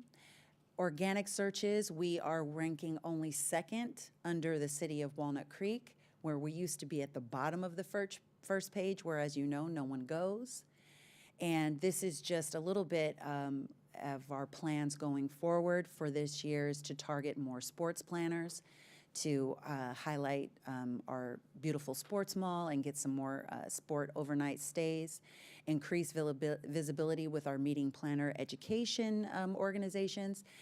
Of course, increase digital marketing and keep our visual presence going. We have a new photo shoot that I believe we're wrapping up. Also wrapping up our new promotional video, which I'll be happy to show you on a future date. And we're going to be bringing the brand messaging, the Go Calipolitan, into the lobbies of the hotels to open that up to our guests even further, by way of, one example, a Walnut Creek Visitor's Guide. So that's it for me. I'm happy to open it up for questions now. Thank you very much. You've been busy. Yes, a little bit. Any questions of Ms. Hankton or Ms. Sway? Councilmember Welch. Thank you. Thank you, Nicole. Sure. Couple questions on the digital ad campaigns. That was my background, so I dived in a little bit on this. Great. Was the digital ads, were those branding or performance campaigns? So starting out, it was branding to push the Go Calipolitan message. Yes, that's what we're starting out with, just to get the branding out. So when you were looking at the website visits or the directions of the websites, those were coming from more performance related, or were those also part of the branding campaigns? Okay, so I'm sorry, I'm not sure. So branding campaigns, we have the digital ads, and it's more about Walnut Creek's great, versus performance, which is how to stay in Walnut Creek, where to stay in Walnut Creek, or something that directs people directly there. Correct. It gets a little sticky if we start getting more granular that way. We started off just driving them to the website and then letting them choose once they get to the hotel pages, but we did direct them, depending on the ad, directly to the hotel pages. Okay. Yeah. Okay, thanks. And then you mentioned organic search a couple of times. It's always great to see. Do you also get paid search ads in the search results as well? Is that part of the overall campaign buy? No. So we've been separated, and then we also have blocked folks from Walnut Creek in these numbers. So Okay. these do not include folks just in Walnut Creek searching Walnut So Creek. you don't do paid Google search. This is all from organic. No, we do both. We do both. We do paid Google search, and then we have Gotcha. organic Okay. as well. Yes. Got it. Okay, great. Thank you. Mayor Pro Tem Silva. Thank you. It's so exciting to see the results of what you were working so hard on a year ago in terms of the whole branding and logo, et cetera.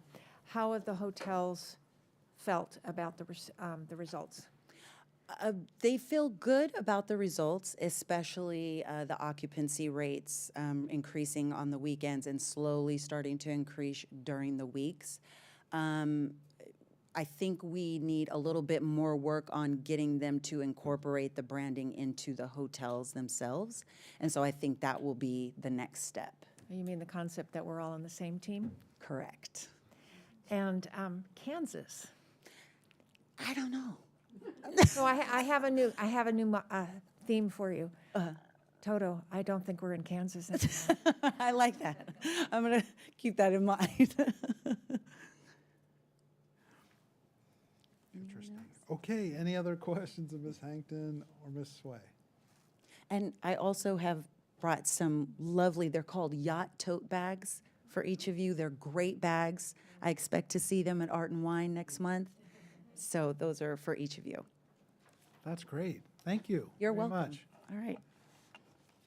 Well, in terms of the business action, we're going to open the public hearing on this. And I want to remind anyone watching or in the audience that written protests must be received by the city clerk at or before this time fixed for public hearing.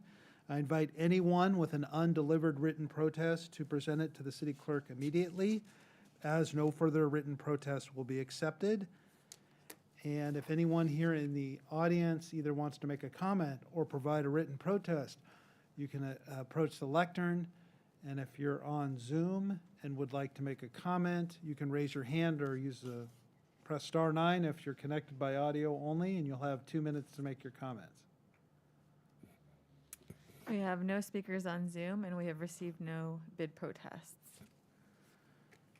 Thank you, Madam Clerk. Then I will go ahead and close the public hearing and turn to my colleagues for a motion. Okay, I'll try this one again. Move to adopt the attached resolution confirming the Walnut Creek T-bid annual assessment report and levying an annual assessment for FY 22 to 23. Is that what we need to do? Second. Roll call, please. Councilmember Darling. Aye. Mayor Pro Tem Silva. Aye. Councilmember Haskew. Aye. Councilmember Wilk. Aye. Mayor Francois. Aye. Motion carries unanimously.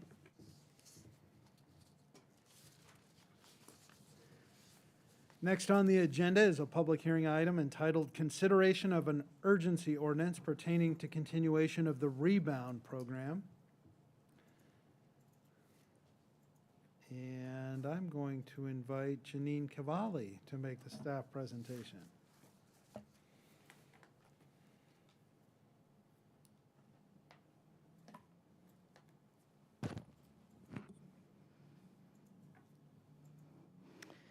Great. Well, good evening, council member or Mayor Francois and members of the council. My name is Janine Cavalli, and I'm a senior planner here at the City of Walnut Creek. And I'm going to be speaking to you this evening about our Rebound program, and more specifically, a consideration of an urgency ordinance to continue the city's Rebound program, which is our temporary outdoor dining and retail program for the next year. So to provide a bit of context for the request before you this evening, the Rebound program was established back in May 2020 to support businesses during the pandemic by expanding operations outdoors when indoor activities were restricted for safety reasons. The program was adopted in conjunction or as an amendment to our city's local emergency proclamation and is therefore dependent on those emergency orders being in place for the program to continue.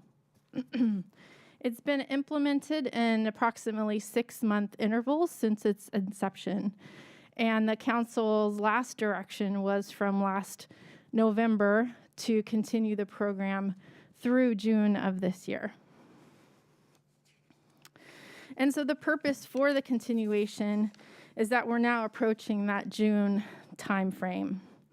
And we understand that the City Council has an interest in continuing to assist our businesses by allowing them to continue to operate outdoors while COVID is still ongoing, as well as to support our overall economic recovery from negative impacts from the pandemic, as well as to allow for some flexibility during upcoming construction that's going to take place next year on Locust and Bonanza Streets. And specifically, that is some East Bay mud utility upgrade work that needs to occur. And so we want to allow for some flexibility during that disruption. So what is the need for the urgency ordinance? Well, it will allow the city to continue to assist businesses in the event that the state or local emergency orders are terminated. It allows for temporary outdoor dining and other operations to occur outdoors while our longer-term outdoor dining program is being established and implemented over the course of the next year. So the next steps are that in June, we will come back to City Council. I think there may be a modification to this schedule. It looks like June 6th now we will be coming to you with the urgency ordinance extension. If it were to be adopted this evening, we would need to come back within 45 days in order to allow that urgency ordinance to continue. And then again, on June 21st, we would be coming to City Council to present to you this longer-term outdoor dining policy. So again, the recommended action before you this evening is to waive and adopt an urgency ordinance continuing the rebound program.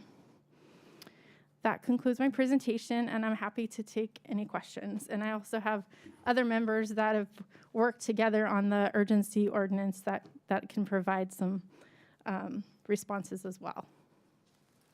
Terrific. Any questions of Ms. Cavalli? Councilmember Darling. We received a letter on behalf of the Vitality Bowl questioning the visibility from the street, and I assume you guys also got a copy of this. I was wondering what your reaction was to the letter. I think I'm going to hand that one to our Economic Development Director, Terry Kilgore. And I think I'm going to hand it to City Attorney Steve Mattis. So I'll respond. We have reviewed the letter itself, and it raises a couple of issues, but its primary concern is the fact that some of the temporary structures are impeding the front a portion of their business. And so the council should be aware that there are a couple of items that would help address that issue.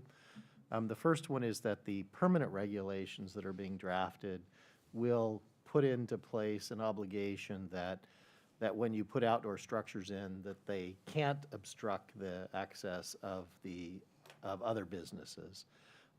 With regards to the extension of the temporary restrictions, the staff has received some concerns expressed by some businesses about some of the structures getting in front, a structure in front of business A getting in front of business B, and the staff has been responding to those and working with the companies and the businesses that have installed those structures to kind of open up the space that's in front of a particular business. So we do think that there are ways to address the concerns expressed by Vitality as well too.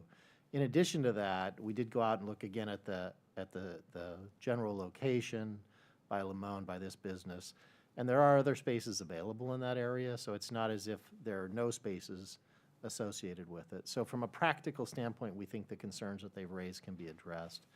Their letter does raise some legal issues as well too, and suggests that somehow or another the city's approval of the structures on the city-owned public streets could somehow or another be a due process concern or potential interference with a property right they have.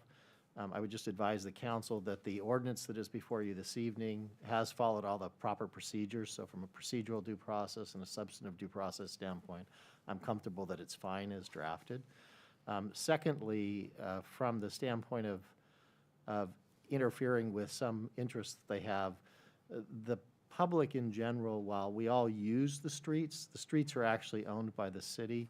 The city can decide how they wish to use the streets, and businesses that are adjacent to a street don't have a property interest in the street itself. And so the council, in allowing the temporary structures previously and considering to allow it through this ordinance this evening, you are balancing interests here.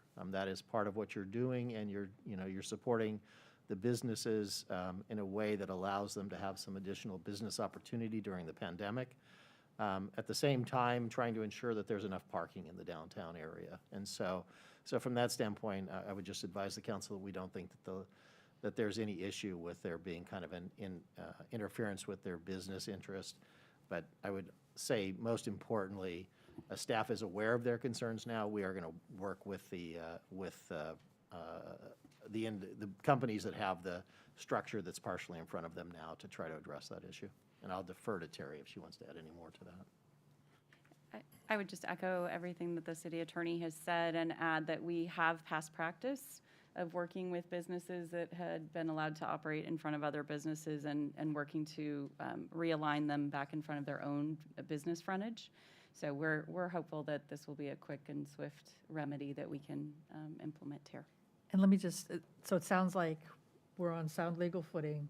We have a past practice where we can resolve this.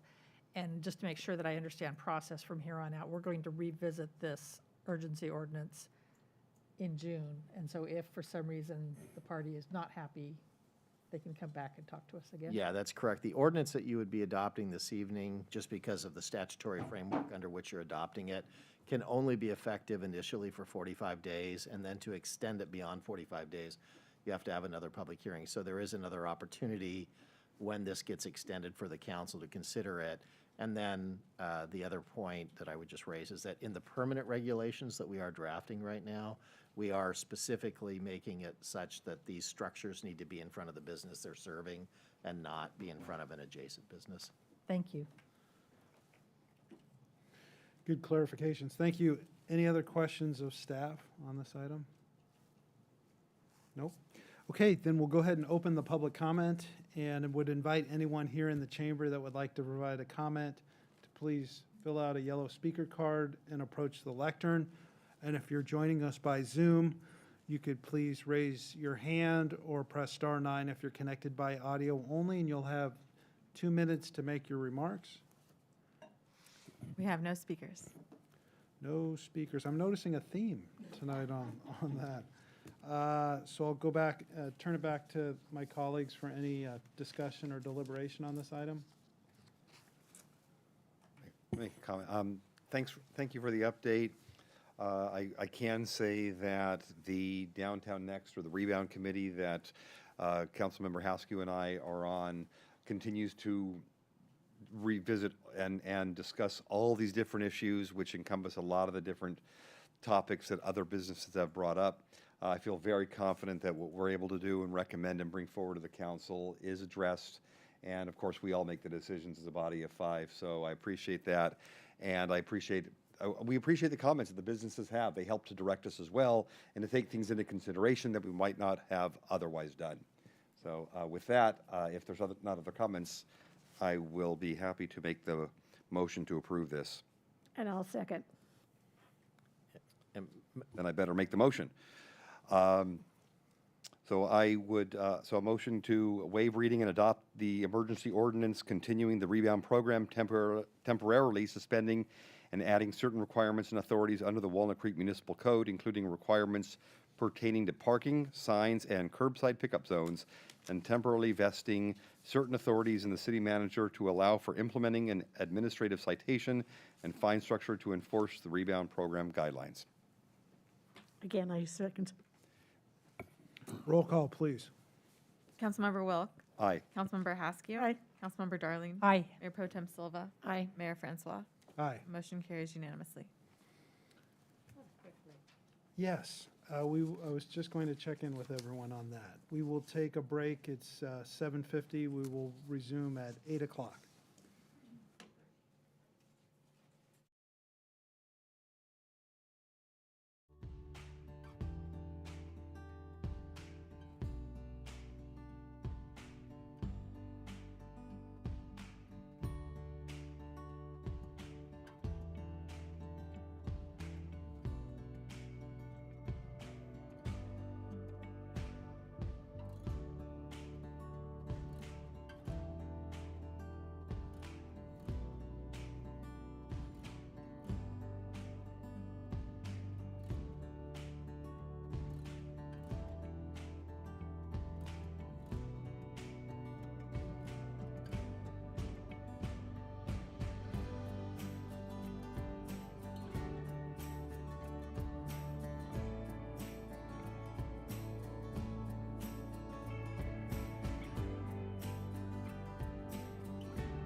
Okay, welcome back. Next on the agenda is a consideration item entitled City Council 2021 to 2022 Priorities Update. At this time, I invite Deputy City Manager Carla Hansen to provide the staff presentation.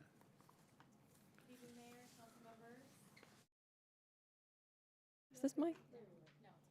Is it on? Okay, do that again. Good evening, Mayor, council members, members of the public. The item before you this evening is the City Council Priorities Update. In March 21, you all set these 5 priorities to be worked on for the next 2 years. So tonight I'm going to provide you an update of what's happened since the last update, which was in February, and the work that we've done and the work that continues on these 5 priorities. And I'm going to pause after each priority for you to ask questions and have any discussion before we move on to the next one. So the diversity, equity, and inclusion priority focuses on continuing to build on a welcoming and inclusive community, and really doing this through an external approach and an internal organizational approach.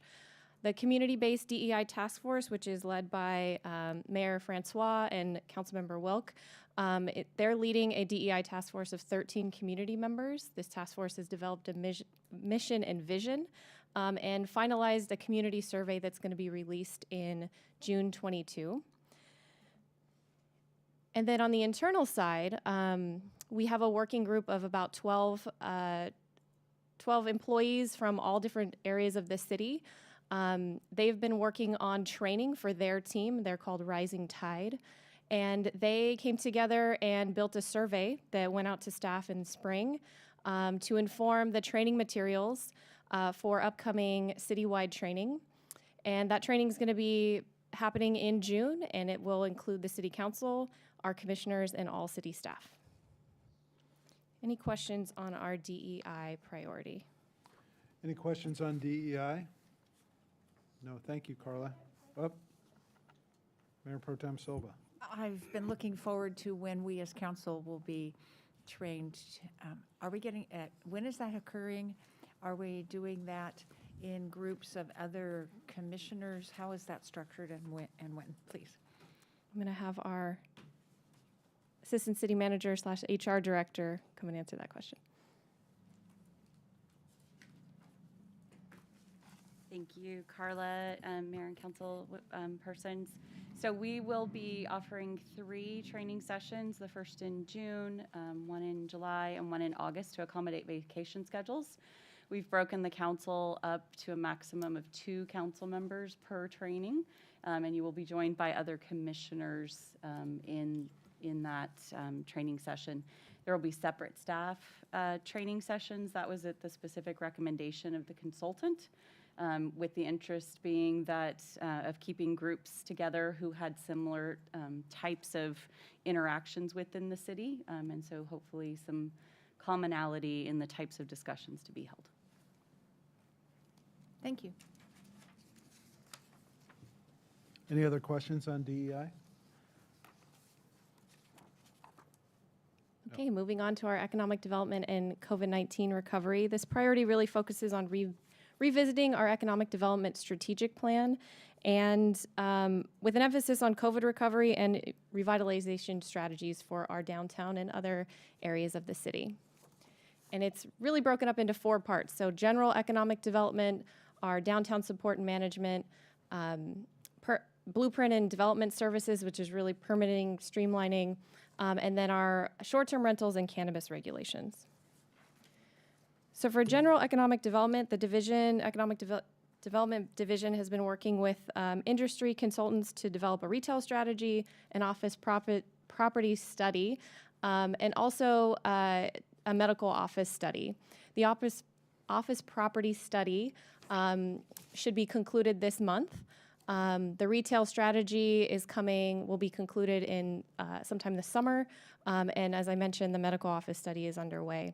Also, the division is working on an economic development dashboard, so this is updating a lot of our data to include 2020 census data, and that should be coming in summer 2022. We have not had a shortage of focused on downtown, including an item that you just took up right before this item, which is our rebound program with a planned extension to June 2023. Also, you've had several hearings and study sessions on the Downtown Next policy, which is really looking ahead to how do we make this outdoor dining that we've enjoyed through the pandemic and our businesses and property owners have enjoyed through the pandemic permanent. So coming in June is a comprehensive outdoor dining policy that's going to take all of our different processes that we have in the city around outdoor dining, tables and chairs, et cetera, and put it all together in one, so there is one application process for our customers to use and understand as they pursue an outdoor dining outdoor dining experience, sorry. And then really the goal is to, if the council moves forward with the comprehensive outdoor dining policy, staff will begin a phase implementation that would begin in the fall.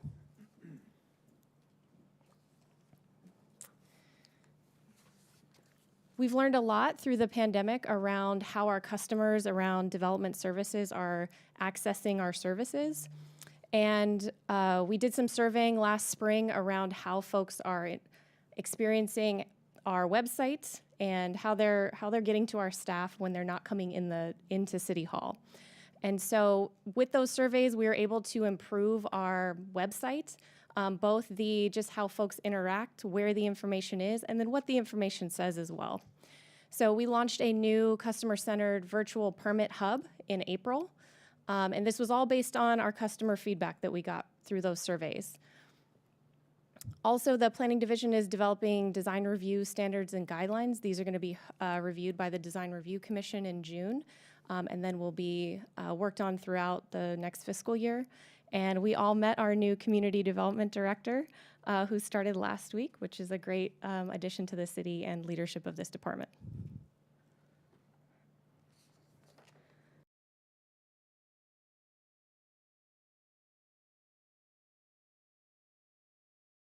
The consultant to collect our transit occupancy taxes on behalf of the city, and we'll be reporting back on the various zoning regulations in late 2022.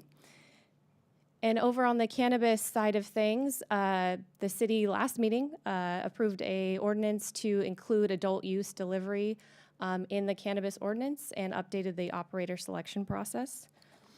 And so now we'll be working with the existing operator, Urban Joy, to update their permits and also come up with a RFP process to solicit new businesses to the city. And that's coming in the fall and winter. Any questions on this priority? Councilmember Darling. All right, thanks for this. It's a great overview of it all. There was a lot of talk of biotech and lab space and things like that. Is the retail study or the commercial study, are they addressing that, or is that something that's kind of moving out into the future? I see the eye contact going over to the Assistant City Manager. Yes, I'll take that question. So not the retail study per se. The office study is looking more at large trends. In our prior economic development study that was done back in 2018, I believe it was adopted, life sciences and lab space were generally identified as an area of possibility. We have started conversations, as have the chamber, with different groups and developers in that segment and space. We have fairly mixed feedback, so basically the gist of what will be said is sort of you should look more at it to see if there is a there. What we do know about it from our conversations is it's very utility intensive. It has some very specialty requirements around waste streams, and something we don't like to think about with lab and life sciences is the tissues and other things that come with it that require specialty handling and facilities. So we have much more work to do on that front to see if that's really feasible. We know we have smart people here, which is attractive, and we're somewhat proximate to the university, but we don't have a clear picture just yet. So office study, we'll talk about it at a very, very, very high level, but there's more analysis to be done on that as a possible industry. Okay, that makes sense. And then on the permit streamlining, business process reengineering side, I know we have a consultant that we selected a while ago, and we're expecting that to start going in the near future. Is the consultant still have time on their books available for the work? Yes, they've actually been reaching out to us on a monthly basis. Are you ready to go? You ready to go? Right? We wanted to wait until we had new leadership in the department, which has occurred. So we're looking to kick that work off probably in the fall. Okay, so that would be fall, and then go through it and bring back recommendations to us after it's all, we'll see the work product from that. Correct. Okay, all right, thank you. Mayor Pro Tem Silva. It's great to know that the permit hub has been improved. It's one of the things that you hear about in the community from just neighbors, friends, that either it was really easy or really hard. So hopefully now it's easier. Would it be possible? I would love to get a test drive demo in here, just because it's easier to say, oh, it's so much more improved. You have to try it again if we've all seen how it really is intended to operate. And I would be reluctant to try it out myself without having a permit to I don't want to start the process with a fake project. So would you consider that, please? Sure. I need a permit for a water heater, so we could use that as a test case. That's a great test case. I had a question about the work plan progress report, which is attachment 2 to the staff report. There's one item there about fiber and connectivity needs assessment, and it showed that we were only 10% along. But I recall recently on our consent calendar, we've approved some projects to extend fiber down Ignacio Valley Road. And I thought if we could reframe that task item, I think we'd be a lot further along. But I might be thinking of, maybe it's referring to something different than what we've approved recently. I can speak to that one and may refer to Terry for more detail. There's really a couple different components to this. This was a broader wide fiber plan for the city, also looking at what some of the private sector needs might be. Some discussions, particularly in Shadelands, what may or may not be needed in terms of fiber. The portion that you're referencing is related more to city operations and a smart city concept of laying that fiber so that we can better tie in our street lights, our cameras, our meters, anything and everything that we might want to tie into the Internet of Things type of concept. So that's what that is more specifically. The broader fiber study candidly was tabled with COVID, and so we're looking at it in chunks in terms of what can we tackle now in the near term. And certainly the big infrastructure bill that's coming forward for the feds, fiber has been a high priority, and there has been some interest in that with Congressman DeSagnier's office, so hopefully we'll see that move forward. So this item needs to stay here because it's more on the private side. What we're doing is public. Correct, and it raised a good point. I mean, we certainly could update what the action item is and the target because it is somewhat dated based upon what we were setting out to do quite some time ago. Okay. Thank you. Any other questions on economic development? I think we're set. Thanks, Carla. The next priority is environmental sustainability and climate action, and this priority is really focused on remaining a leader in reducing greenhouse gas emissions and achieving our sustainability goals by completing our sustainability action plan update. And due to some staffing shortages, this work has slowed, however, is not less of a priority. And we've actually made some really great progress since February at the last update. So the city's technical consultants are performing quantitative analysis to see all of the strategies that could be in the plan. What is the biggest bang for our buck there? How much could we actually reduce? And we're also, and so that study or that information is going to be back to staff in June. And we're also looking at our regional and state planning that's coming out. So the California Air Resources Board released their scoping plan, which is really how they're doing on their reductions as a statewide to achieve the 2030 greenhouse gas emissions goal, and also what is it going to take to be carbon neutral by 2045. And so we're looking, that plan just got released and will be kind of in its process through the fall, and then the board will likely adopt it in the fall, but that will, we're trying to figure out how that is going to be incorporated into our sustainability plan. And then on a more regional level, the Bay Area Air Quality District also recently adopted new thresholds for CEQA in determining whether a project will have significance, and knowing that the Sustainability Action Plan will have to go through a CEQA process when it's in phase 3. And also our plan is meant to be a CEQA certified document. So we're looking at both of those things as they're kind of coming down the pipeline and how they will be incorporated into the plan along with this quantitative analysis that's coming. In addition to that, we have started some more outreach with our business community and our sustainability community to really understand what strategies would affect them, and are there what things can we do to make that easier or less challenging for them to potentially implement. So we're about halfway through that outreach and continuing through June as well. So we plan to come back to you all in August to look at the strategies, what greenhouse gas reductions are achieved through those strategies, what those strategies cost, and then incorporating some of that feedback that we have from the community to really give you the best information on how to prioritize those strategies for the plan.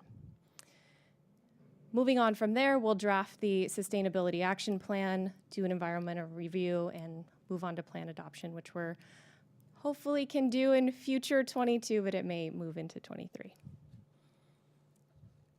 Any questions? Any questions of Carla on environmental sustainability and climate action? Councilmember Darling. I just wanted to double check. It sounded like when you were, the outreach that's going on right now, it's to both the business community and to the sustainability community. Are you doing other groups besides those two? And We are. I think we wanted to dig in on some of the areas that we think are going to be most impactful to those different groups. The outreach that was conducted last year after you saw the initial draft strategies, we wanted to dig in a little bit more to give you all more information about what could potentially be impactful to those two groups primarily. But we do have the ability to do another survey, but we did do that last year and have that data that is more citywide. Okay, thank you. Any other questions? Nope.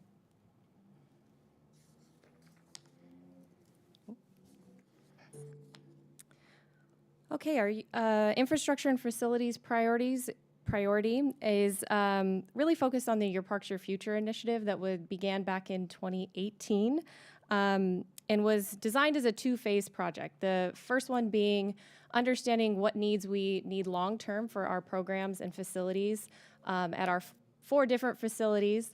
And then phase 2 was master planning of Heather Farm Park and Civic Park.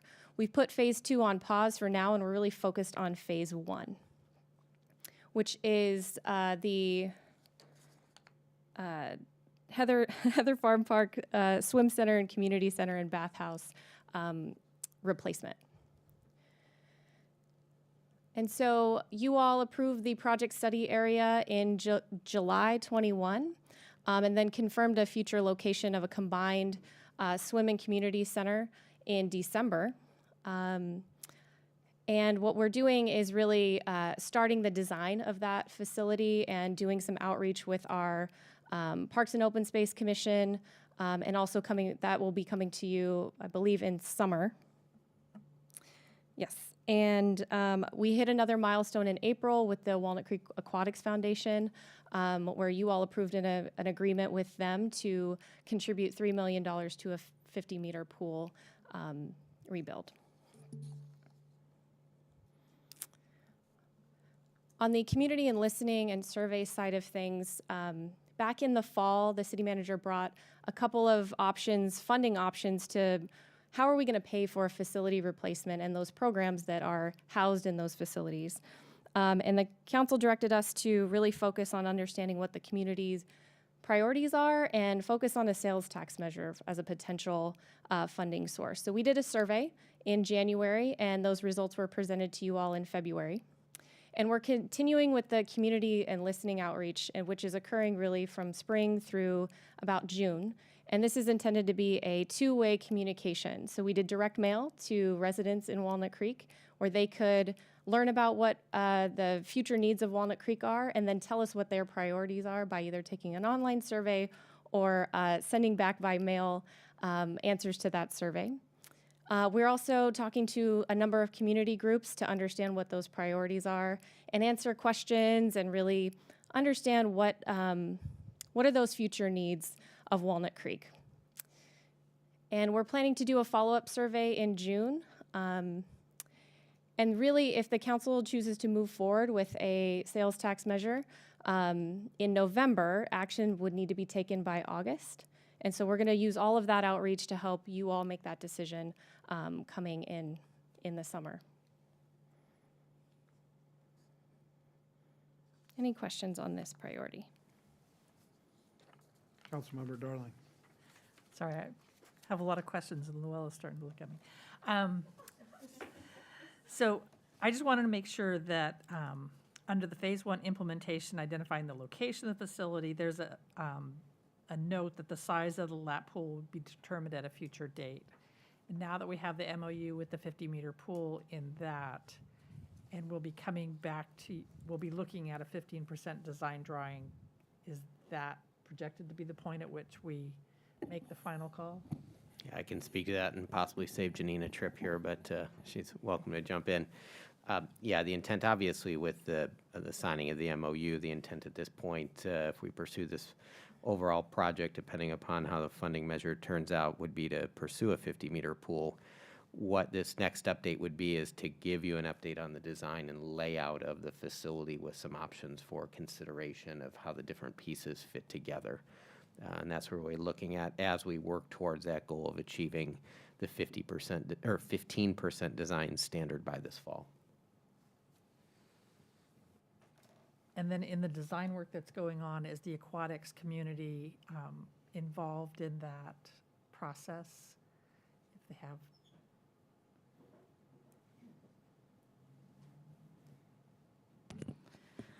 Good evening, council members. My name is Janine Cavalli, Senior Planner and coordinating the Your Parks, Your Future project. And yes, we actually just conducted a series of stakeholder meetings last week, including one of the stakeholder focus groups was members representing various organizations within the aquatic community. And they did provide feedback on this conceptual site plan design that we will be bringing forward next to the PROS Commission, Parks, Recreation, and Open Space on June 6th. And we'll be bringing the same design that we presented to the stakeholders together with the stakeholder input. And then when we come back to the council after that, we'll be able to give you the feedback from PROS as well as the stakeholders. That sounds great. Thank you. May I? Mayor Pro Tem. Thank you, Janine, for the update. The facility, I don't know who those aquatic stakeholders are, but can we assume safely that it also includes younger families with children who need to have swim lessons and seniors who use the facility for water aerobics, just the everyday local user, not just competitive swim teams? So the outreach that we've been doing is organization-based, understanding that they represent certain groups. So if there is someone that, like for example, with the aquatics, it was the Walnut Creek Aquatic Foundation, the Aquanuts, and the swim teams. So if there's someone else or some other group you'd like us to reach out to, then just let us know and we can make that happen. Wouldn't Arts and Rec staff be providing input on the plans representing kind of the common everyday I hope user? so, because the plans that we approved 3 years ago, the conceptuals, or 2 years ago, really had both a swim team focus as well as a recreational, and there was a lot of wonderful things in the recreational pool that we currently don't have. that would really fulfill the needs of a broad range of people. And I want to be sure those haven't been lost on the cutting room floor. Yeah, I mean, what I could say right now is it really is a 10 to 15% design. So it's almost like a blob, for example, for the recreational pool. And what the next steps would be in the representation of the recreational pool on the site plan. So a next step would be, after council weigh in on this level, would be to go and do more broad community outreach to get feedback on, okay, let's dig a little bit deeper. What types of amenities within, say, the recreational pool would you want? Like, do you want a slide, or do you want some active water feature, that kind of thing? Is that getting at what you're asking? It is, but I think we already did that work, so I just don't want to see us continue to circle back. I think Arts and Recreation staff has that, and it's been almost evaluated to death. Let's just put it on paper and agree to it. Okay. So I guess I'm sorry. Maybe I misunderstood your comment. Well, because I wanted to make sure I understood it. Because visualization of the recreational pool was that it would be able to be fun. It would be warmer water. Water aerobics could occur for seniors, and you could teach small children to swim in it, so it was shallower, and which is what doesn't exist at Heather Farm now. And that sounds like the accurate direction. That, thank you. Yes, that we've been discussing. Right. Yes. I mean, the conceptual of whether it's a twirly slide or it's a canal or whatever it is, that's beyond that. I just want to be sure we don't lose the basic assumptions of what that recreational pool. Yes, what you stated is accurate and what we're moving forward with. Thank you. Any other questions? Nope. Thanks, Janine.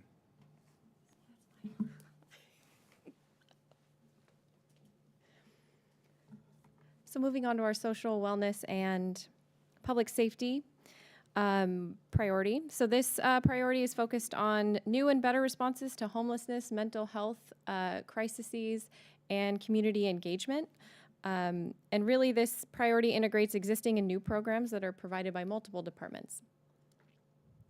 So focusing on the mental health response, following the officer-involved shooting in 2019, the city began implementing a variety of initiatives that intended to expand training, increase communication, and improve the ability for us to serve the community that has mental health challenges.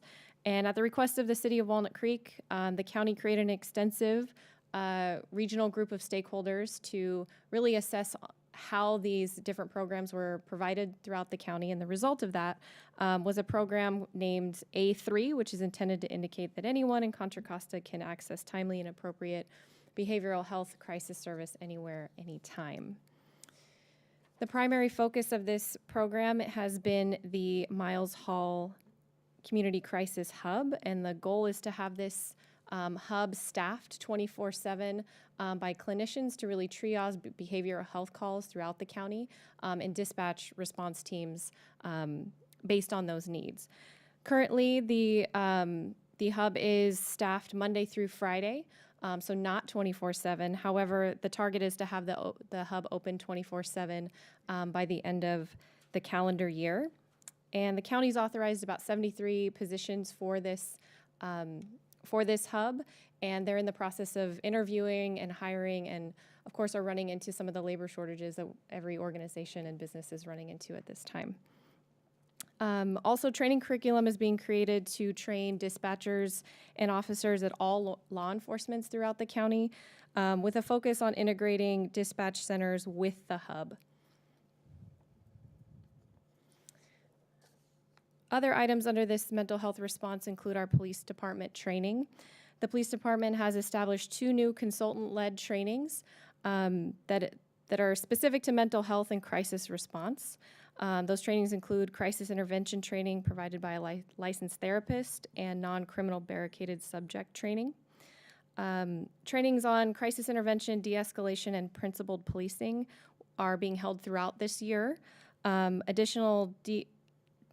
Additionally, de-escalation training will be incorporated into all existing police department trainings. In August, all officers will be attending a practical de-escalation and tactical conduct course. This is a specialized training course that includes tactics and strategies to successfully assess, negotiate, and de-escalate with a person with mental illness. And then on the regional PD crisis intervention team, our police department partners with Martinez and Pleasant Hill to establish an intervention team to improve each agency's response to mental health crises. The police department has contributed 4 officers to this program, including 2 of our homeless outreach program officers. In April, 1 officer attended the crisis intervention team, 2 additional team training, and then 2 additional officers are going this month, and then 1 more will be going in the fall. For our continuing to address homeless section of this priority, the council did fund a full-time core team for this year and next year's fiscal year. And this core team meets monthly with our PD and other city staff to discuss emerging issues and operations concerning homelessness. And a representative from this core team also attends our regional homeless task force meetings. And our PD department traffic outreach and traffic sergeant, will be providing training to all city staff who interact with homeless to help really understand what is the best way to both keep our employees safe, but also treat homeless folks with dignity and respect, and also get them services. So that training will be provided later this year.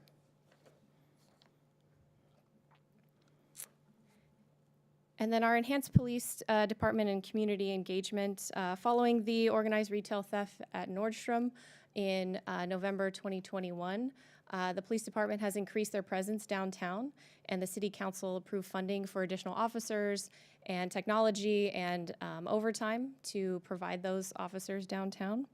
The department social media team recently added new members from the department, and this is really to understand how to engage the community in a two-way conversation about what is going on in the police department and what their operations are like. The department formed an internal continuous improvement team, and this team did an evaluation on how the patrol is deployed, and as a result of that, they deployed a new model in January, and that's been continuing through the year. And then this June, the police department will be releasing their first annual report in 3 years. So we're excited to see that. Any questions on this priority? Questions from my colleagues? I had a few. A few were for the chief, and one was on the traffic and outreach team. Just trying to get a little more clarity in terms of what the scope of that and what that entails. And for the chief, my questions, that might fall in your wheelhouse, I'm not sure, but I was interested too in the changes to the patrol deployment model, and then a little more detail on the annual report that's forthcoming. Sure, my pleasure. Good evening, Honorable Mayor, City Council, Jamie Knox, Police Chief. So your first question about the homeless outreach team, we didn't have any formal leadership for that team, and we had a new sergeant who was promoted, that's Gary Silva, and he has a great deal of experience. So what we thought was, well, let's make him a leader and a formal supervisor for that unit, and he also has traffic experience, so we combine those 2 teams. Our traffic unit works essentially the same hours or very similar hours as the HOP officers, so they're really able to work sort of in tandem on some of these issues. So now we have established a formal leadership position within that unit, and it's worked out very well. We're also developing a in-house training program for all of our staff so that they can better understand, just as Carla mentioned, what resources are available for our homeless population. So Chief, on the traffic outreach team, that's focused on traffic enforcement, speeding, issues like that? Yes, sir. Neighborhoods? Yes. Yeah, the HOP team, or the Homeless Outreach Program team officers, we have 2 officers, and they're focused on primarily the downtown area, but anywhere in the city where there's a homeless encampment or there's issues with businesses calling about homeless people in the area. And they do a lot of work with the Trinity Center, and then the traffic unit, their primary focus is to respond to traffic complaints and enforce traffic laws. And then your next question was related, oh, sorry. So it's a traffic unit and a homeless outreach team, not a traffic outreach team? Yeah, we just call it outreach because they do, it's not just traffic, they do answer other calls for service as needed. Okay, thanks. And then you had asked about our patrol deployment model. So essentially, when I first got here, we had a 7-team model. The teams were relatively small, and it didn't really allow you to absorb sick callers very well. You had to call in people to work overtime, so that team was whole. So we reimagined the hours of operation, and we shrunk the number of teams to 6. What that did was it created much larger teams, so they're able to absorb sick callers a lot easier without always having to mandate or backfill that position, especially when officers are away at training or there's a sick call or they're on vacation. So, and we've actually got a lot of positive feedback from staff as well. Staff feels safer that there's more officers out on the street.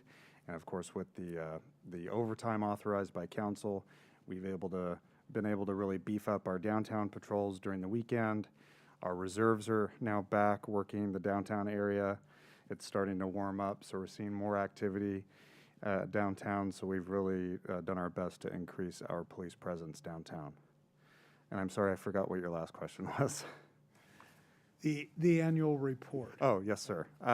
So we have not published an annual report in about 3 years. So my staff has been working diligently on creating a sort of reimagined annual report that's hopefully going to be a little more succinct with more graphics and better information for the public. And we'll be very pleased to present that to council as well. Thank you, Chief. Any other questions? Nope. Okay.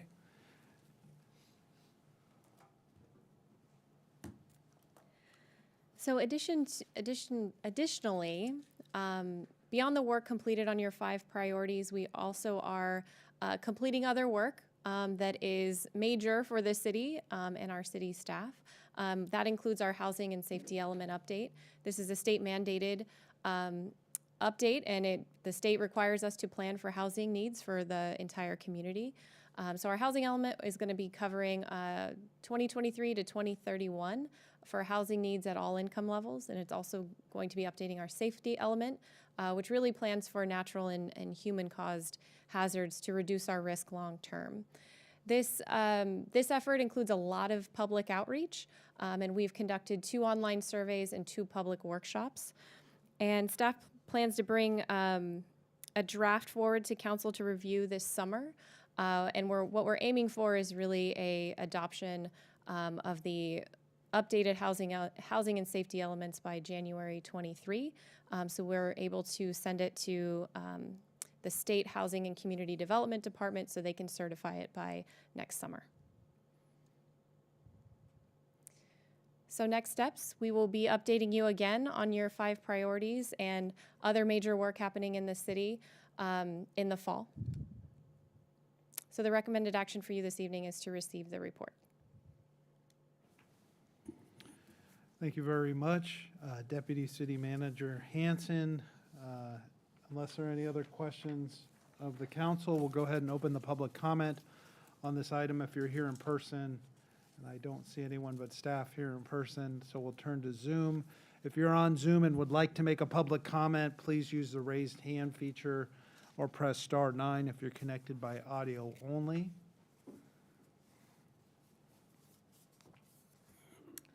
We have no speakers on Zoom.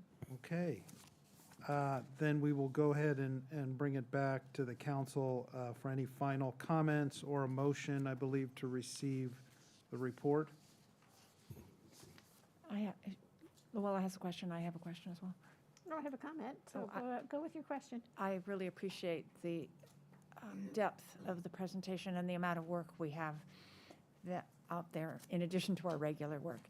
Just to clarify, our next planned discussion of new priorities or continuing these would be next spring sometime?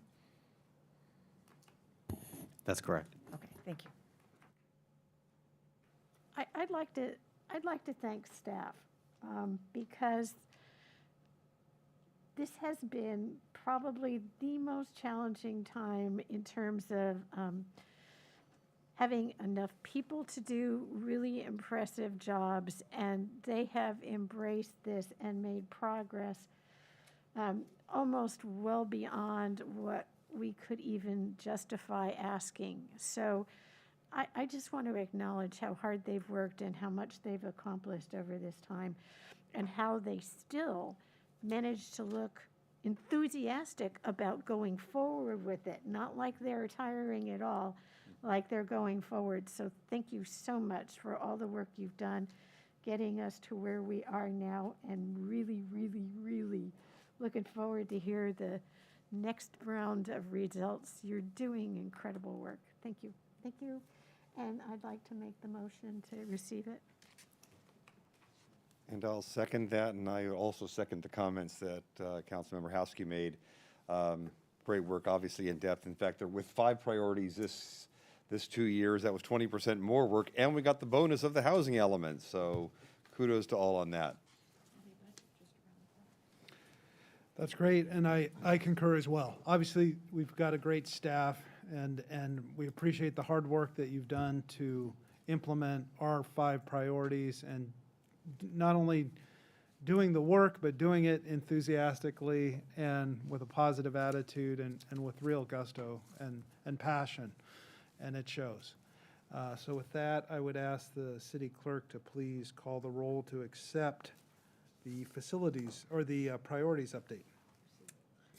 Councilmember Haskew. Aye. Councilmember Wilk. Aye. Councilmember Darling. Aye. Mayor Pro Tem Silva. Aye. Mayor Francois. Aye. Motion carries unanimously. All right, with that, thank you to all my colleagues. We got through a lot in 2 hours and 45 minutes. So with that, we are adjourned.